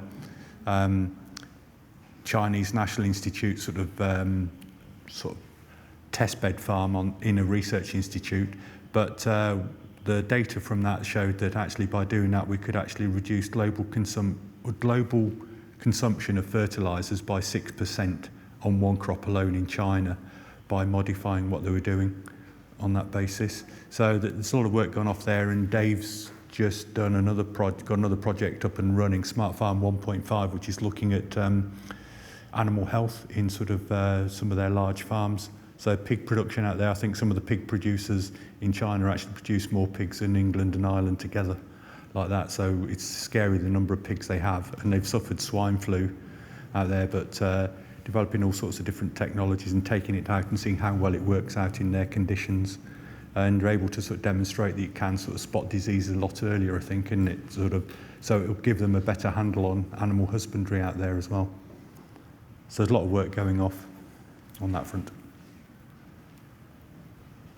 Any other questions or reflections at this stage, please? I'm Michael Gifford from NIAB in the UK. It's really just a question on the balance between the drive to net zero and reducing the impact on biodiversity, et cetera, and adaptation to what we're seeing is a changing climate, and whether we should be looking, how we should view that balance between the two sides of the problem. Do you want me to take that first? Yeah? Okay, yeah. So, it's a very good question. So, at the moment, I suppose the big driver is mitigation, but like, for example, on the farm down in West Cork, the Carberry farm, Shannock, they're putting in multi-species, and I know Teagasc have done a lot of work on multi-species as well, because it can increase resilience to climate change. So it is a form of adaptation.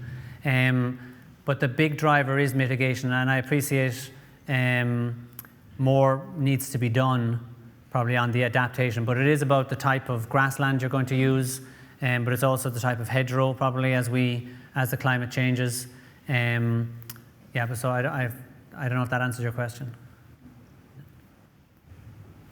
Yeah. You know? Yeah.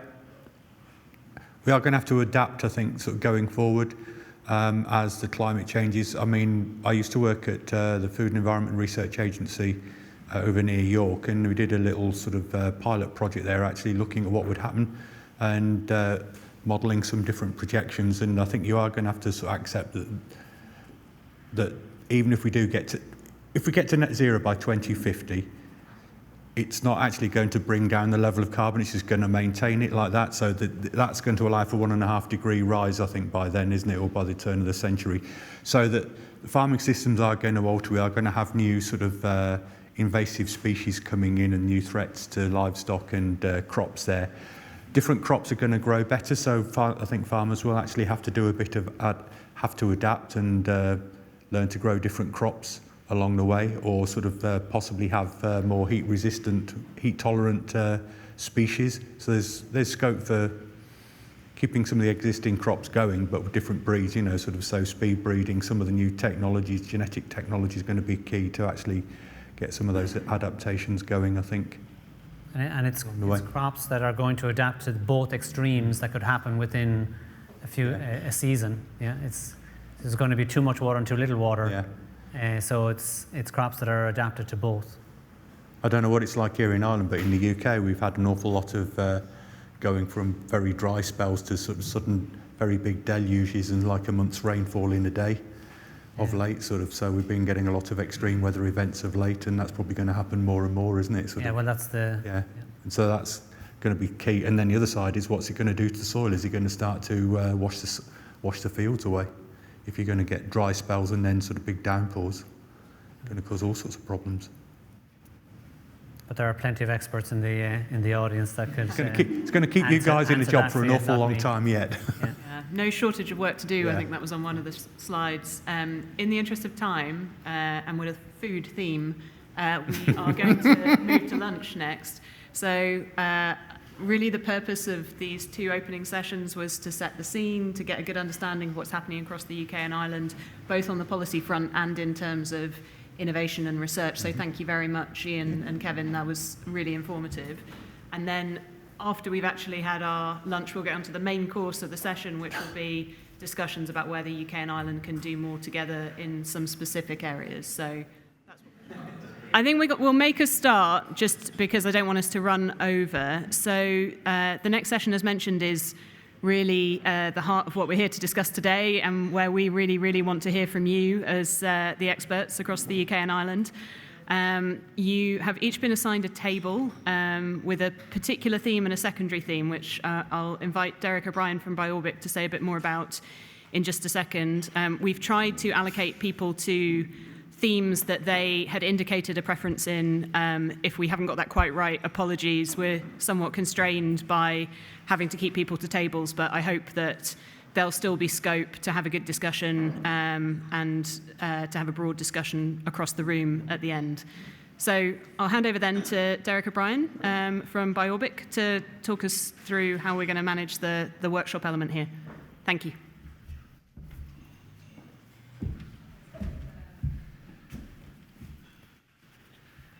Thank you, Catherine. Ladies and gentlemen, welcome back from lunch. I think the conversation has already started, so we will move now into the formal session where we can record via notes some of your thoughts, ideas and comments. So, as Catherine has said, my name is Derek O'Brien. I'm the Executive Director at Biorbic, which, as you'll have heard from Kevin just before lunch, is Ireland's National Bioeconomy Research Centre. And our vision at Biorbic is to be a leader in bioeconomy research, supporting Ireland in a just transition to a sustainable society. And we achieve this through research excellence, innovation, and the development of future bioeconomy leaders for the benefit of Ireland, Europe, and beyond. We have over 100 researchers at Biorbic working across our academic hosts at University College Dublin, Trinity College Dublin, Teagasc, University of Limerick, National University of Ireland, and Munster Technological University. And our research programme focuses on maximising value from Ireland's key sectoral resources in agriculture, forestry and the marine, all of which we've been discussing today. We work closely with stakeholders across the full bioeconomy value chain. We work with small and large food companies and processors, and we engage with consumers and citizens on awareness and acceptance of the bioeconomy and bio-based products. And then we also work with policy leaders at both the political level, but also with key government agencies here in Ireland, Department of Agriculture, Food and Marine, who are here today, and Brendan was here, and the Department of Environment and Climate Communications.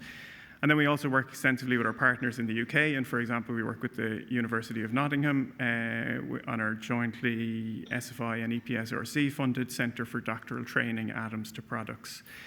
And just picking up on some of the discussions this morning and to provide a bit of context for this session, today's society and global economy rely on agriculture to provide food, feed and natural resource management while sustaining jobs in rural communities. However, undoubtedly, the most significant challenge facing our planet today is climate change and its effects. And agriculture, as we all know, has been in the spotlight in this regard as one of the primary sources of greenhouse gas emissions here in Ireland and the UK. And look, undoubtedly a period of change lies ahead and adjustment, and this it won't be easy, I guess. It'll be difficult as we transition. Addressing the challenges of climate change require a coordinated effort, and I think that's why we're here today. Ireland and the UK have a rich history of working closely together across a number of common projects, be they in animal health or crop science, for example. Both countries published strategies in 2020, which set similar visions for the agriculture sector to be anchored in production of healthy food for consumption, where farms can be profitable, economically sustainable, and where agriculture and land use sectors play a key role in reducing emissions, developing renewable energy, and protecting biodiversity. And we heard some examples of that this morning from Ian and Kevin. So Ireland and the UK can build on these individual and joint efforts in research and innovation for sustainable agriculture, which is a central pillar of a thriving bioeconomy to reach solutions faster and more effectively. And this is an opportunity to see, there's an opportunity to achieve something greater by working together, and I think we all recognize that. And it is in this context and that of the upcoming COP26 conference taking place next week, that our friends here at the British Embassy in Dublin engaged with us in BioOrbic early in the year. And through a series of interesting and engaging discussions, we agree that there are not only significant strengths and expertise in sustainable agriculture and the bioeconomy here in Ireland and the UK, but also opportunities and advantages to working together. And the Embassy asked BioOrbic to produce a report to identify some of these opportunities for bilateral UK and Ireland cooperation, with the aim of supporting efforts towards carbon neutrality and mitigating the effects of climate change from agriculture. So working with our colleague Liz Gavin, who's here with us from EUR Digital, we set about this task. And we had the opportunity to meet many of you here today in our research and interview session. Our report identified that knowledge transfer and exchange is critical to a successful future.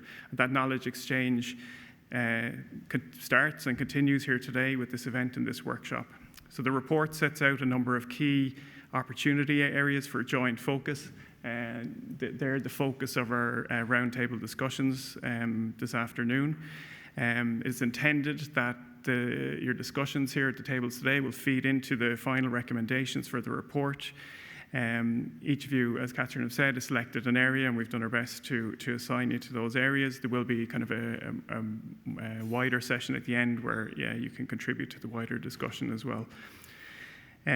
So there will be a facilitator at each table from either BioOrbic, DEFRA, the British Embassy, who will lead the discussion, and a rapporteur will capture some of the discussion points. We've about 1 hour for discussion, and then we'll have kind of a more open session at the end. So I invite you now to discuss your topic area. So thanks very much.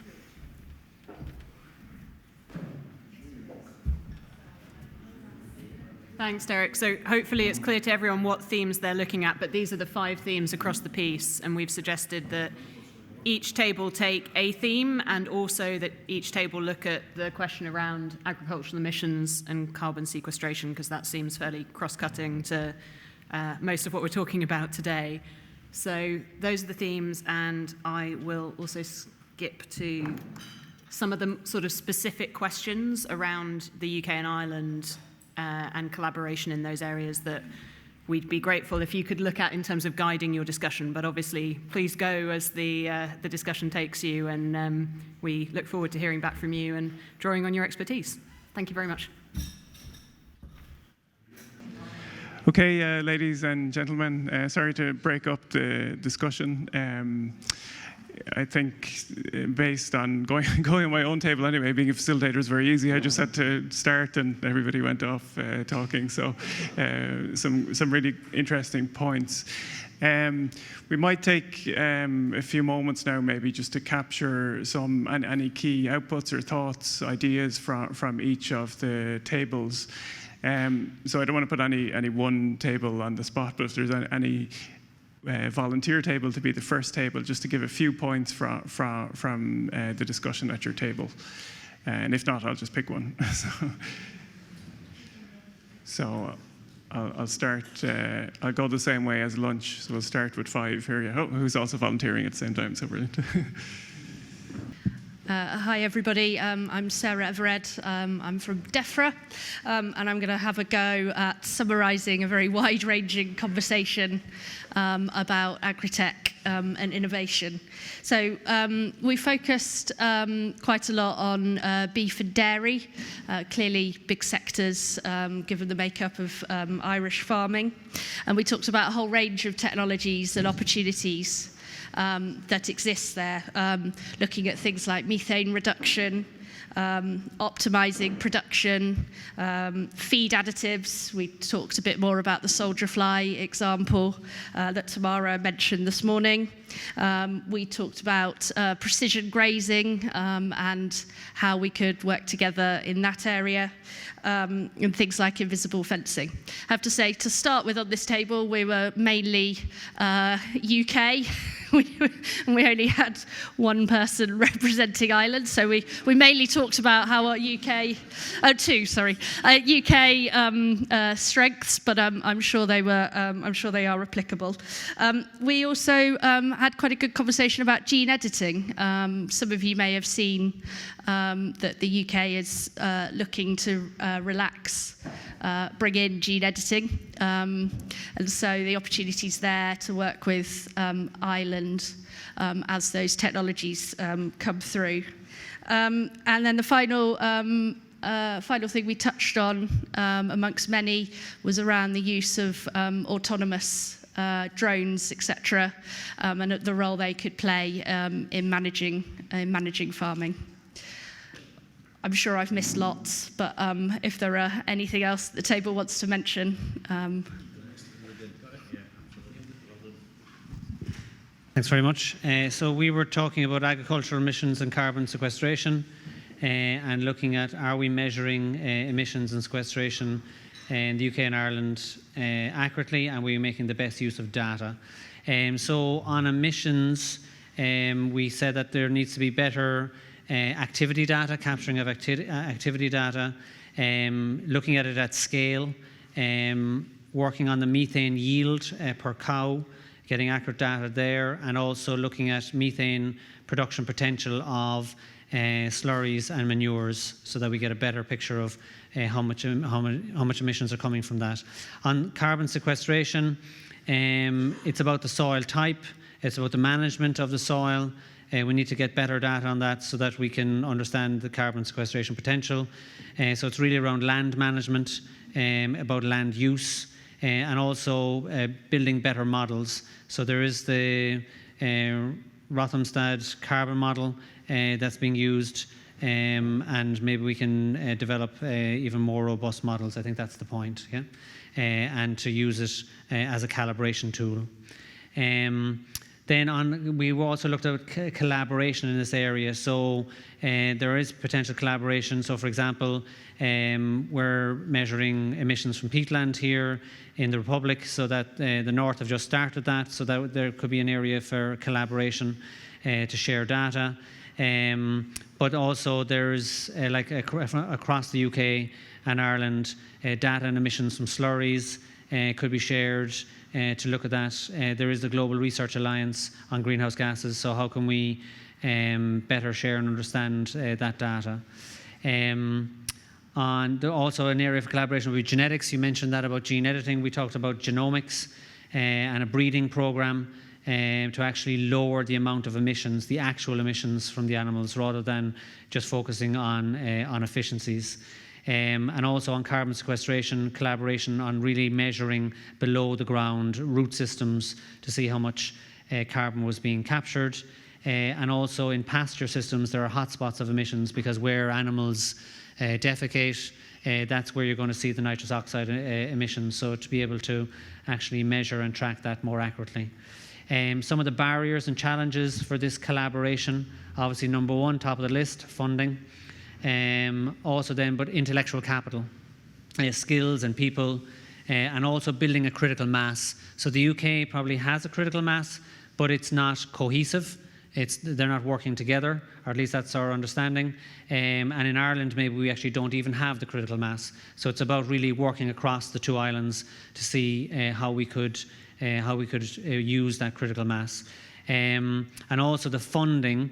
One of the barriers to success could be the fact that we're funding niche projects rather than funding larger scale projects, demonstrator projects. So the Scottish Government has done this very well, so we could learn from them. But we also talked about the fact that we need to translate the existing research into practice. There is a lot of research out there.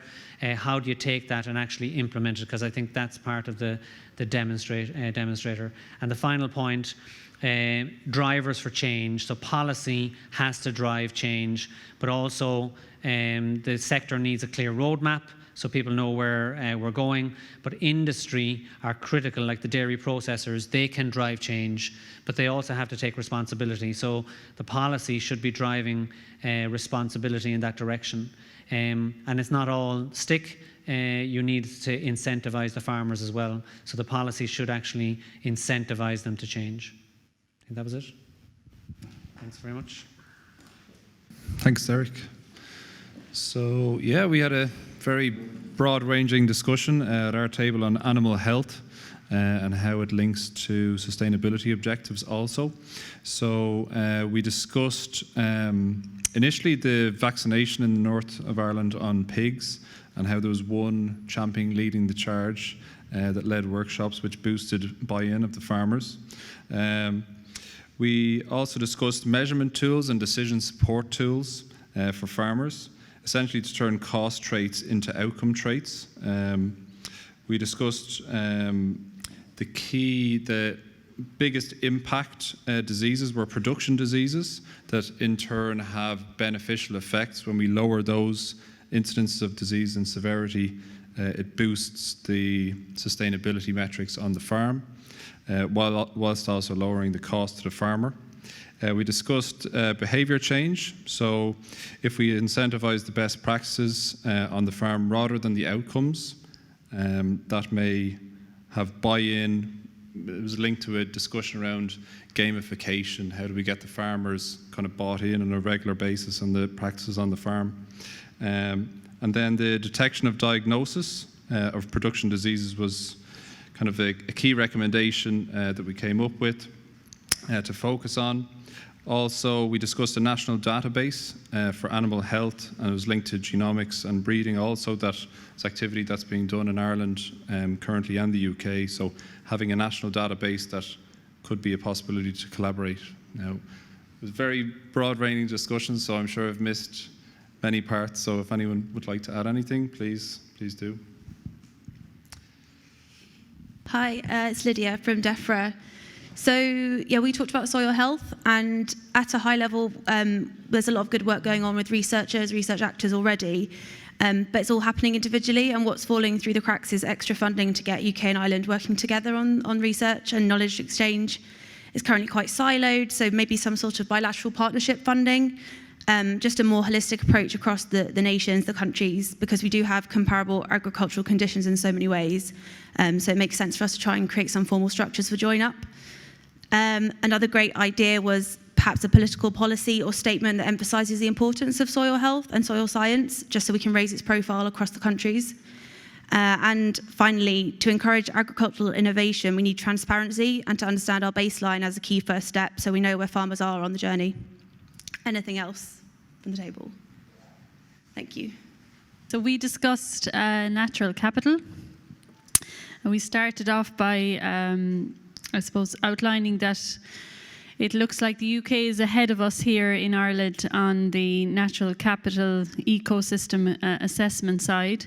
However, we have an ongoing project here in Ireland on this as well, and we're on our learning curve there, and there's a lot of good work going on. We're also aware that the government and departments are interested in this topic, but also, I suppose, on the beginning of the journey to get their heads around this and put value on it.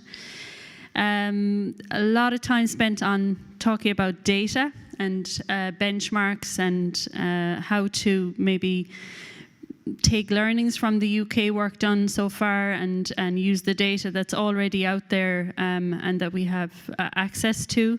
So instead of trying to standardize maybe data sets and spend a lot of time and money on that, rather work on the interoperability of the data sets between the two, and to make sure that they're, I suppose, understood by anyone looking at them and for the value on natural capital. And then we discussed a little bit about how do you place a value on different assets, and maybe we shied away from that, and we discussed about being careful with this and rather try to position our natural capital assets so that the market is asking for their protection rather than the other way around, and that the market and market drivers, industry, are participating in helping to protect the natural capital. Then we also talked about behaviour change, like many other tables, and how do you nudge behaviour change, and with farmers in particular, but we also spoke about foresters, and social acceptance, I suppose, of what natural capital value is, and the role of women in agriculture in influencing behaviour change. And then, as mentioned a little bit earlier this morning or this afternoon, the funding model in general around supporting all of this sustainable agriculture area, maybe we need to rethink it. And certainly if natural capital is a new term for some people in the ecosystem and in the wider system, then we need to support the skills and education around this area, and also bring in the private sector as much as we can, and probably be innovative and creative and change our way of thinking around funding this, instead of small itty-bitty projects maybe, or smaller projects standing alone, to try to have a more holistic view and a more holistic funding model then as a result as well. I think that's it. Sarah, if there's anything else? So each of the discussions from each of the table will has been noted, and it will feed into the report that we in BioRbic are working with the British Embassy in, so it'll feed into the final report. I think, Catherine, that brings this session to a close. I think there's another session now where we have some thought leadership ideas, but thank you again from BioRbic and from the Embassy. Thanks, Sarah.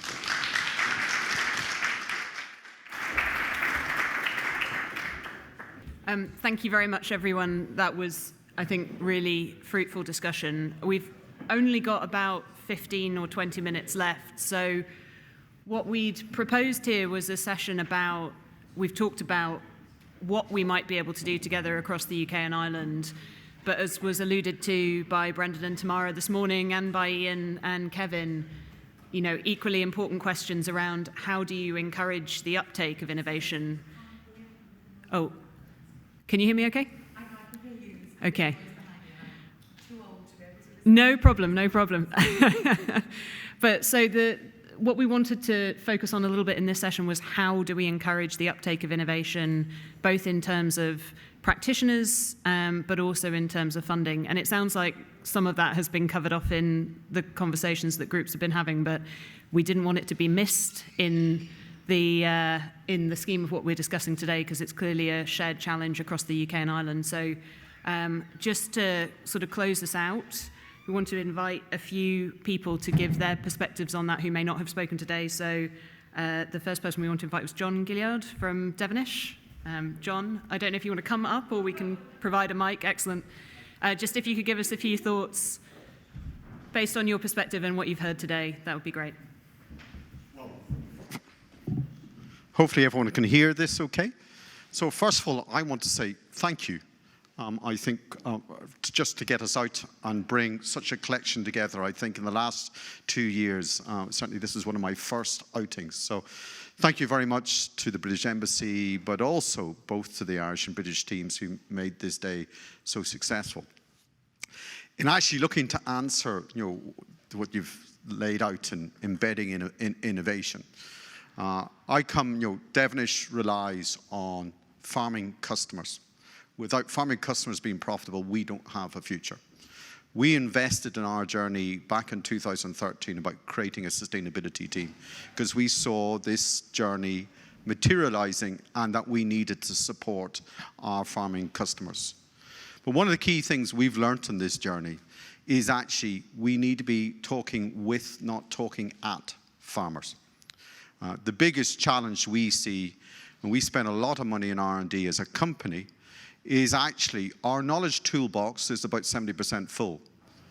But our knowledge exchange toolbox is only about 30% full. Someone else talked about, I think this table 4, talked about actually could we get farmers to take up the knowledge we do have. So on one of the other areas we believe in that area is so many times our research is about the hard science. It's not about the social science. 10 years ago, some people in this room did a lot of work around the marginal abatement cost curves. And some of that has been taken up, but some of it has not been taken up. Why? What are the barriers to change? We need to answer those questions. And the other thing we would say is if you're going to go on a journey of embedding innovation, you actually do need to know where you're starting from. And our plea as a company is very much, can we have baselines? Can we have robust baselines? Because actually, there's no point going on a journey if you actually can't articulate the journey you've been on. And the only way you articulate it is you have a baseline and you revisit it on a regular basis. Then your narrative of change is credible. And I think really for us, those are the kind of things I think we can help each other, both in Ireland and in the United Kingdom, about how we can work together on this journey, because we've all got the same challenges. Thank you. Thanks very much, John. And I think, Sue, we're not travelling far, we're just travelling slightly to your left. Sue Pritchard from the Food, Farming and Countryside Commission, you were going to give us a few thoughts as well.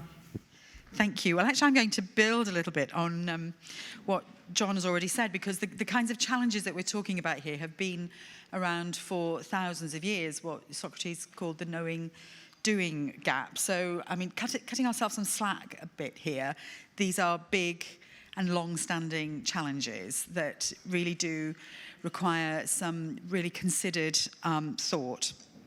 And I've been able to do that quite a lot in the last few years, both as Chief Executive of the Food Farming Countryside Commission, but I also sit in a number of UKRI advisory panels now. And I've been really intrigued to discover how the process actually works, what helps and indeed what hinders. Because fundamentally what we're talking about here, innovation, embedding innovation, we're talking about great ideas and turning them into practice. And we all get terribly excited about having the great ideas, but people are very often rather less excited about the really kind of mundane and prosaic activity of turning those ideas into everyday practice on the ground. And that needs to be built in to the research design from the start. I'm a big fan of action research, a methodology that builds in action and learning from action as part of the research design. And that's been curiously hard to talk about, in my experience, on the UKRI advisory panels on which I sit. Not least because action researchers are not coming forward with research ideas. So the kinds of research programs that are coming forward for funding are, I'm afraid to say, often methodologically rather conventional. So there needs to be a little bit of effort, I think, in funding designs that are more accessible to farmers and for farmers to be able to participate in from the start. That means risk sharing with farmers, and it actually means paying farmers properly to participate. It has been extraordinarily difficult to to find ways within the rules of funding farmers to participate meaningfully in the sorts of projects that we want them to. There's a lot more resource going towards funding the kinds of projects that are about selling products to farmers rather than improving practices on farm. And I think the other elephant in the room, I think, is that when we're talking about a farming transition to more sustainable, even more regenerative practices, not just in the UK and Ireland, but around the world, we have to acknowledge that there are some research ideas that change the operating context for more regenerative practices, make it more difficult for more regenerative practices to take hold and to scale up. And that's a big political question. So I think, finally, finishing up, the point that John was making about bringing in social science, bringing in the kind of difficult ethical and political questions centre stage to the sorts of choices we make about the kind of innovation we want to fund and then resource it properly is really critical. Thank you, Sue. I'm not quite sure what it is about table 2, but I think we're just moving to your left again. in Carl Richards from Chogus, I think you're going to give us a perspective. This way, you can walk up and down. Thank you. And going third, I suppose not every idea that I had has been taken, but these are my reflections, just more on the discussions that we've had today. And there was a very profound thing that John said, I thought. Rome is burning. We don't have time. We don't have time for duplication. We don't have time to wait for more and more results to be created or duplicated in different countries. It was very clear from the talks just before lunch, so early afternoon, that there's a huge number of synergies between what's happening in the innovation space, both in the UK and in Ireland. There was examples around soil carbon, like there's a huge amount happening in Scotland, Wales, England, Northern Ireland, Republic of Ireland. It's happening at the paddock level on farms, and it's happening all the way up to satellites and artificial intelligence in between. Again, there's great synergies or scope there for that data to be shared so that we're not having to recreate these baseline data sets that John was referring to and wasting resources and wasting time. You know, we just don't have that level of time. There was also mention of lighthouse farms or benchmark farms or demonstration farms. Both speakers just before lunch spoke about it. You heard about the Teagasc Signpost Farms programme. There are programmes all across Europe in this area of showing farmers in a way that how these tools that they can use to help improve the sustainability of their farms work, how they work together, and to help dispel myths and rumours that farmers hear that such and such a thing doesn't work, when they can go and see it on a real farm, talk to the farmer who's done it and find out from them what the practical challenges or that there was no challenges whatsoever. Knowledge exchange is really important, but it's not just at the farmer level. There are huge barriers within the industry to certain technologies that are going to cost industry money and profits. So at the end of the day, you know, all parts of this chain are around making money, and we're asking farmers to produce in a sustainable way that potentially is costing them money, and there's no necessarily payment for the product that they're producing. They know if they produce a litre of milk or a kilo of beef, what they're going to get paid for it. They don't know what they're going to get paid for a kilo of carbon or 10 certain types of birds on their farm or whatever the other environmental responses are. They don't have a license to pollute, but we tend to value things that we get paid for. And that does incentivize change. So I think there is, and I'm not an economist, I'm a physical scientist, so I think there is a huge scope in that space. We're coming together today to, I suppose, discuss how we might work more effectively together, etc. We have experience of this in the past. We had the UK Greenhouse Gas Platform project that was funded in the sort of 2012 to 2015 period. At the same time, we had a similar project in Ireland. As researchers, we made it our business to meet together, to talk about our various research projects. And that helped all of us to, I suppose, learn from each other and not recreate mistakes and to actually start to pool data together. Where it fell apart was when the projects finished, there was insufficient funding for that final integrative piece where we joined the data sets from the different projects together to build upon that. Because what we have across these two islands is similar soil, similar farming systems, similar climates. So that helps us to fill in a matrix around what effects those have on different levels of sustainability. It could be soil carbon.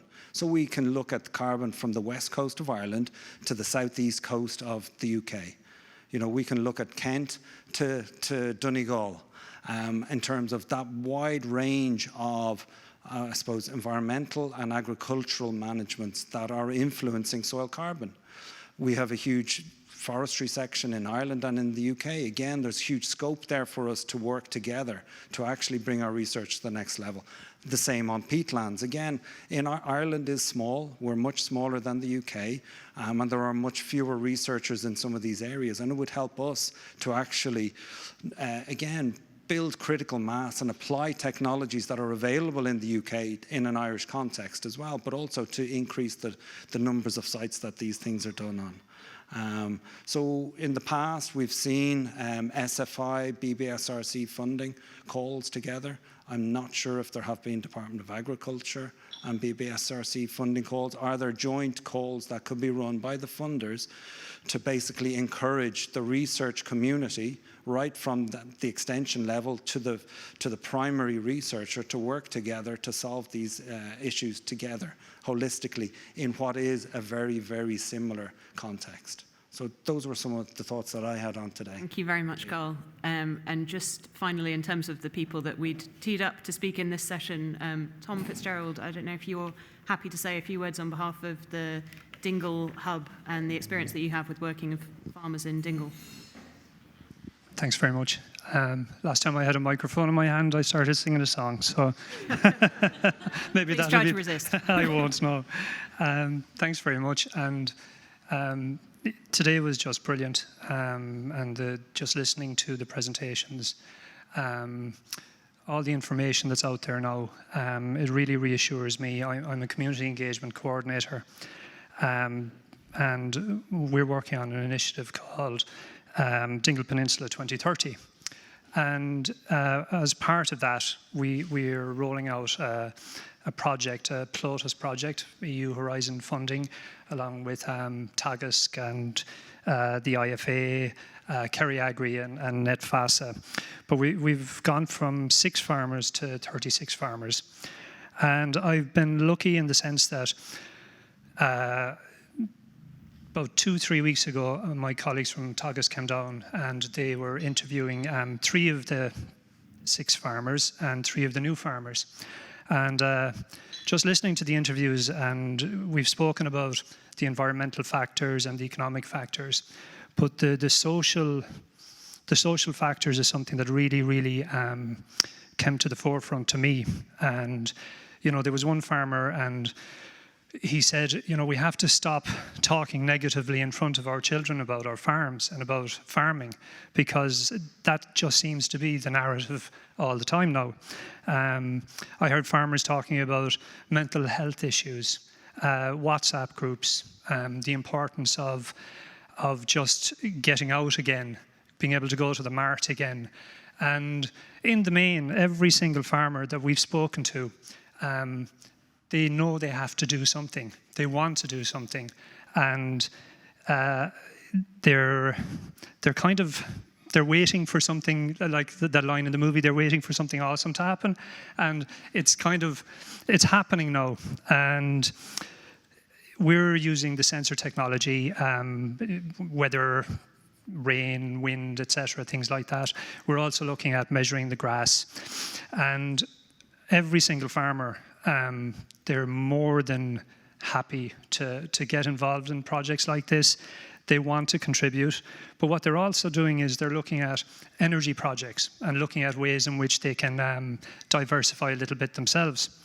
And I was just telling the group here on the table, one of the ambassadors, he went along, he's so interested in the whole energy aspect of things that he set up a sustainable energy community. And they've got 90 dairy farmers in that group now on the Dingle Peninsula. And they're basically trying to be proactive to look at ways that they can look at energy, how can they save on energy, and how can they contribute to their local communities from that aspect of things. So I'm really, just as I said, I'm really reassured and very happy to be going back down to Dingle, just to let them know that they're not alone, and everybody's thinking about the same things that they're thinking about, and hopefully together we'll get it done. Thanks very much. Thank you, Tom. I'm not sure if a challenge shared is a challenge halved, but we'll try, I think, today. Is there anything that anybody else wanted to come in on before we close the session? We've got a few minutes left, so we've covered a lot of ground, and I know there's been a lot of really good discussions on tables. There's no need to repeat them, but if there's anything that anybody wanted to raise that they didn't get a chance to, please do speak now, as they say. Feel free to. No? Okay, that's absolutely fine as well. I think we maybe all talked out. I know for a lot of people this is our first time out and doing this physically, which is a different experience again. So all I really wanted to say on behalf of the Embassy and on behalf of BioBic is thank you very much for joining us today.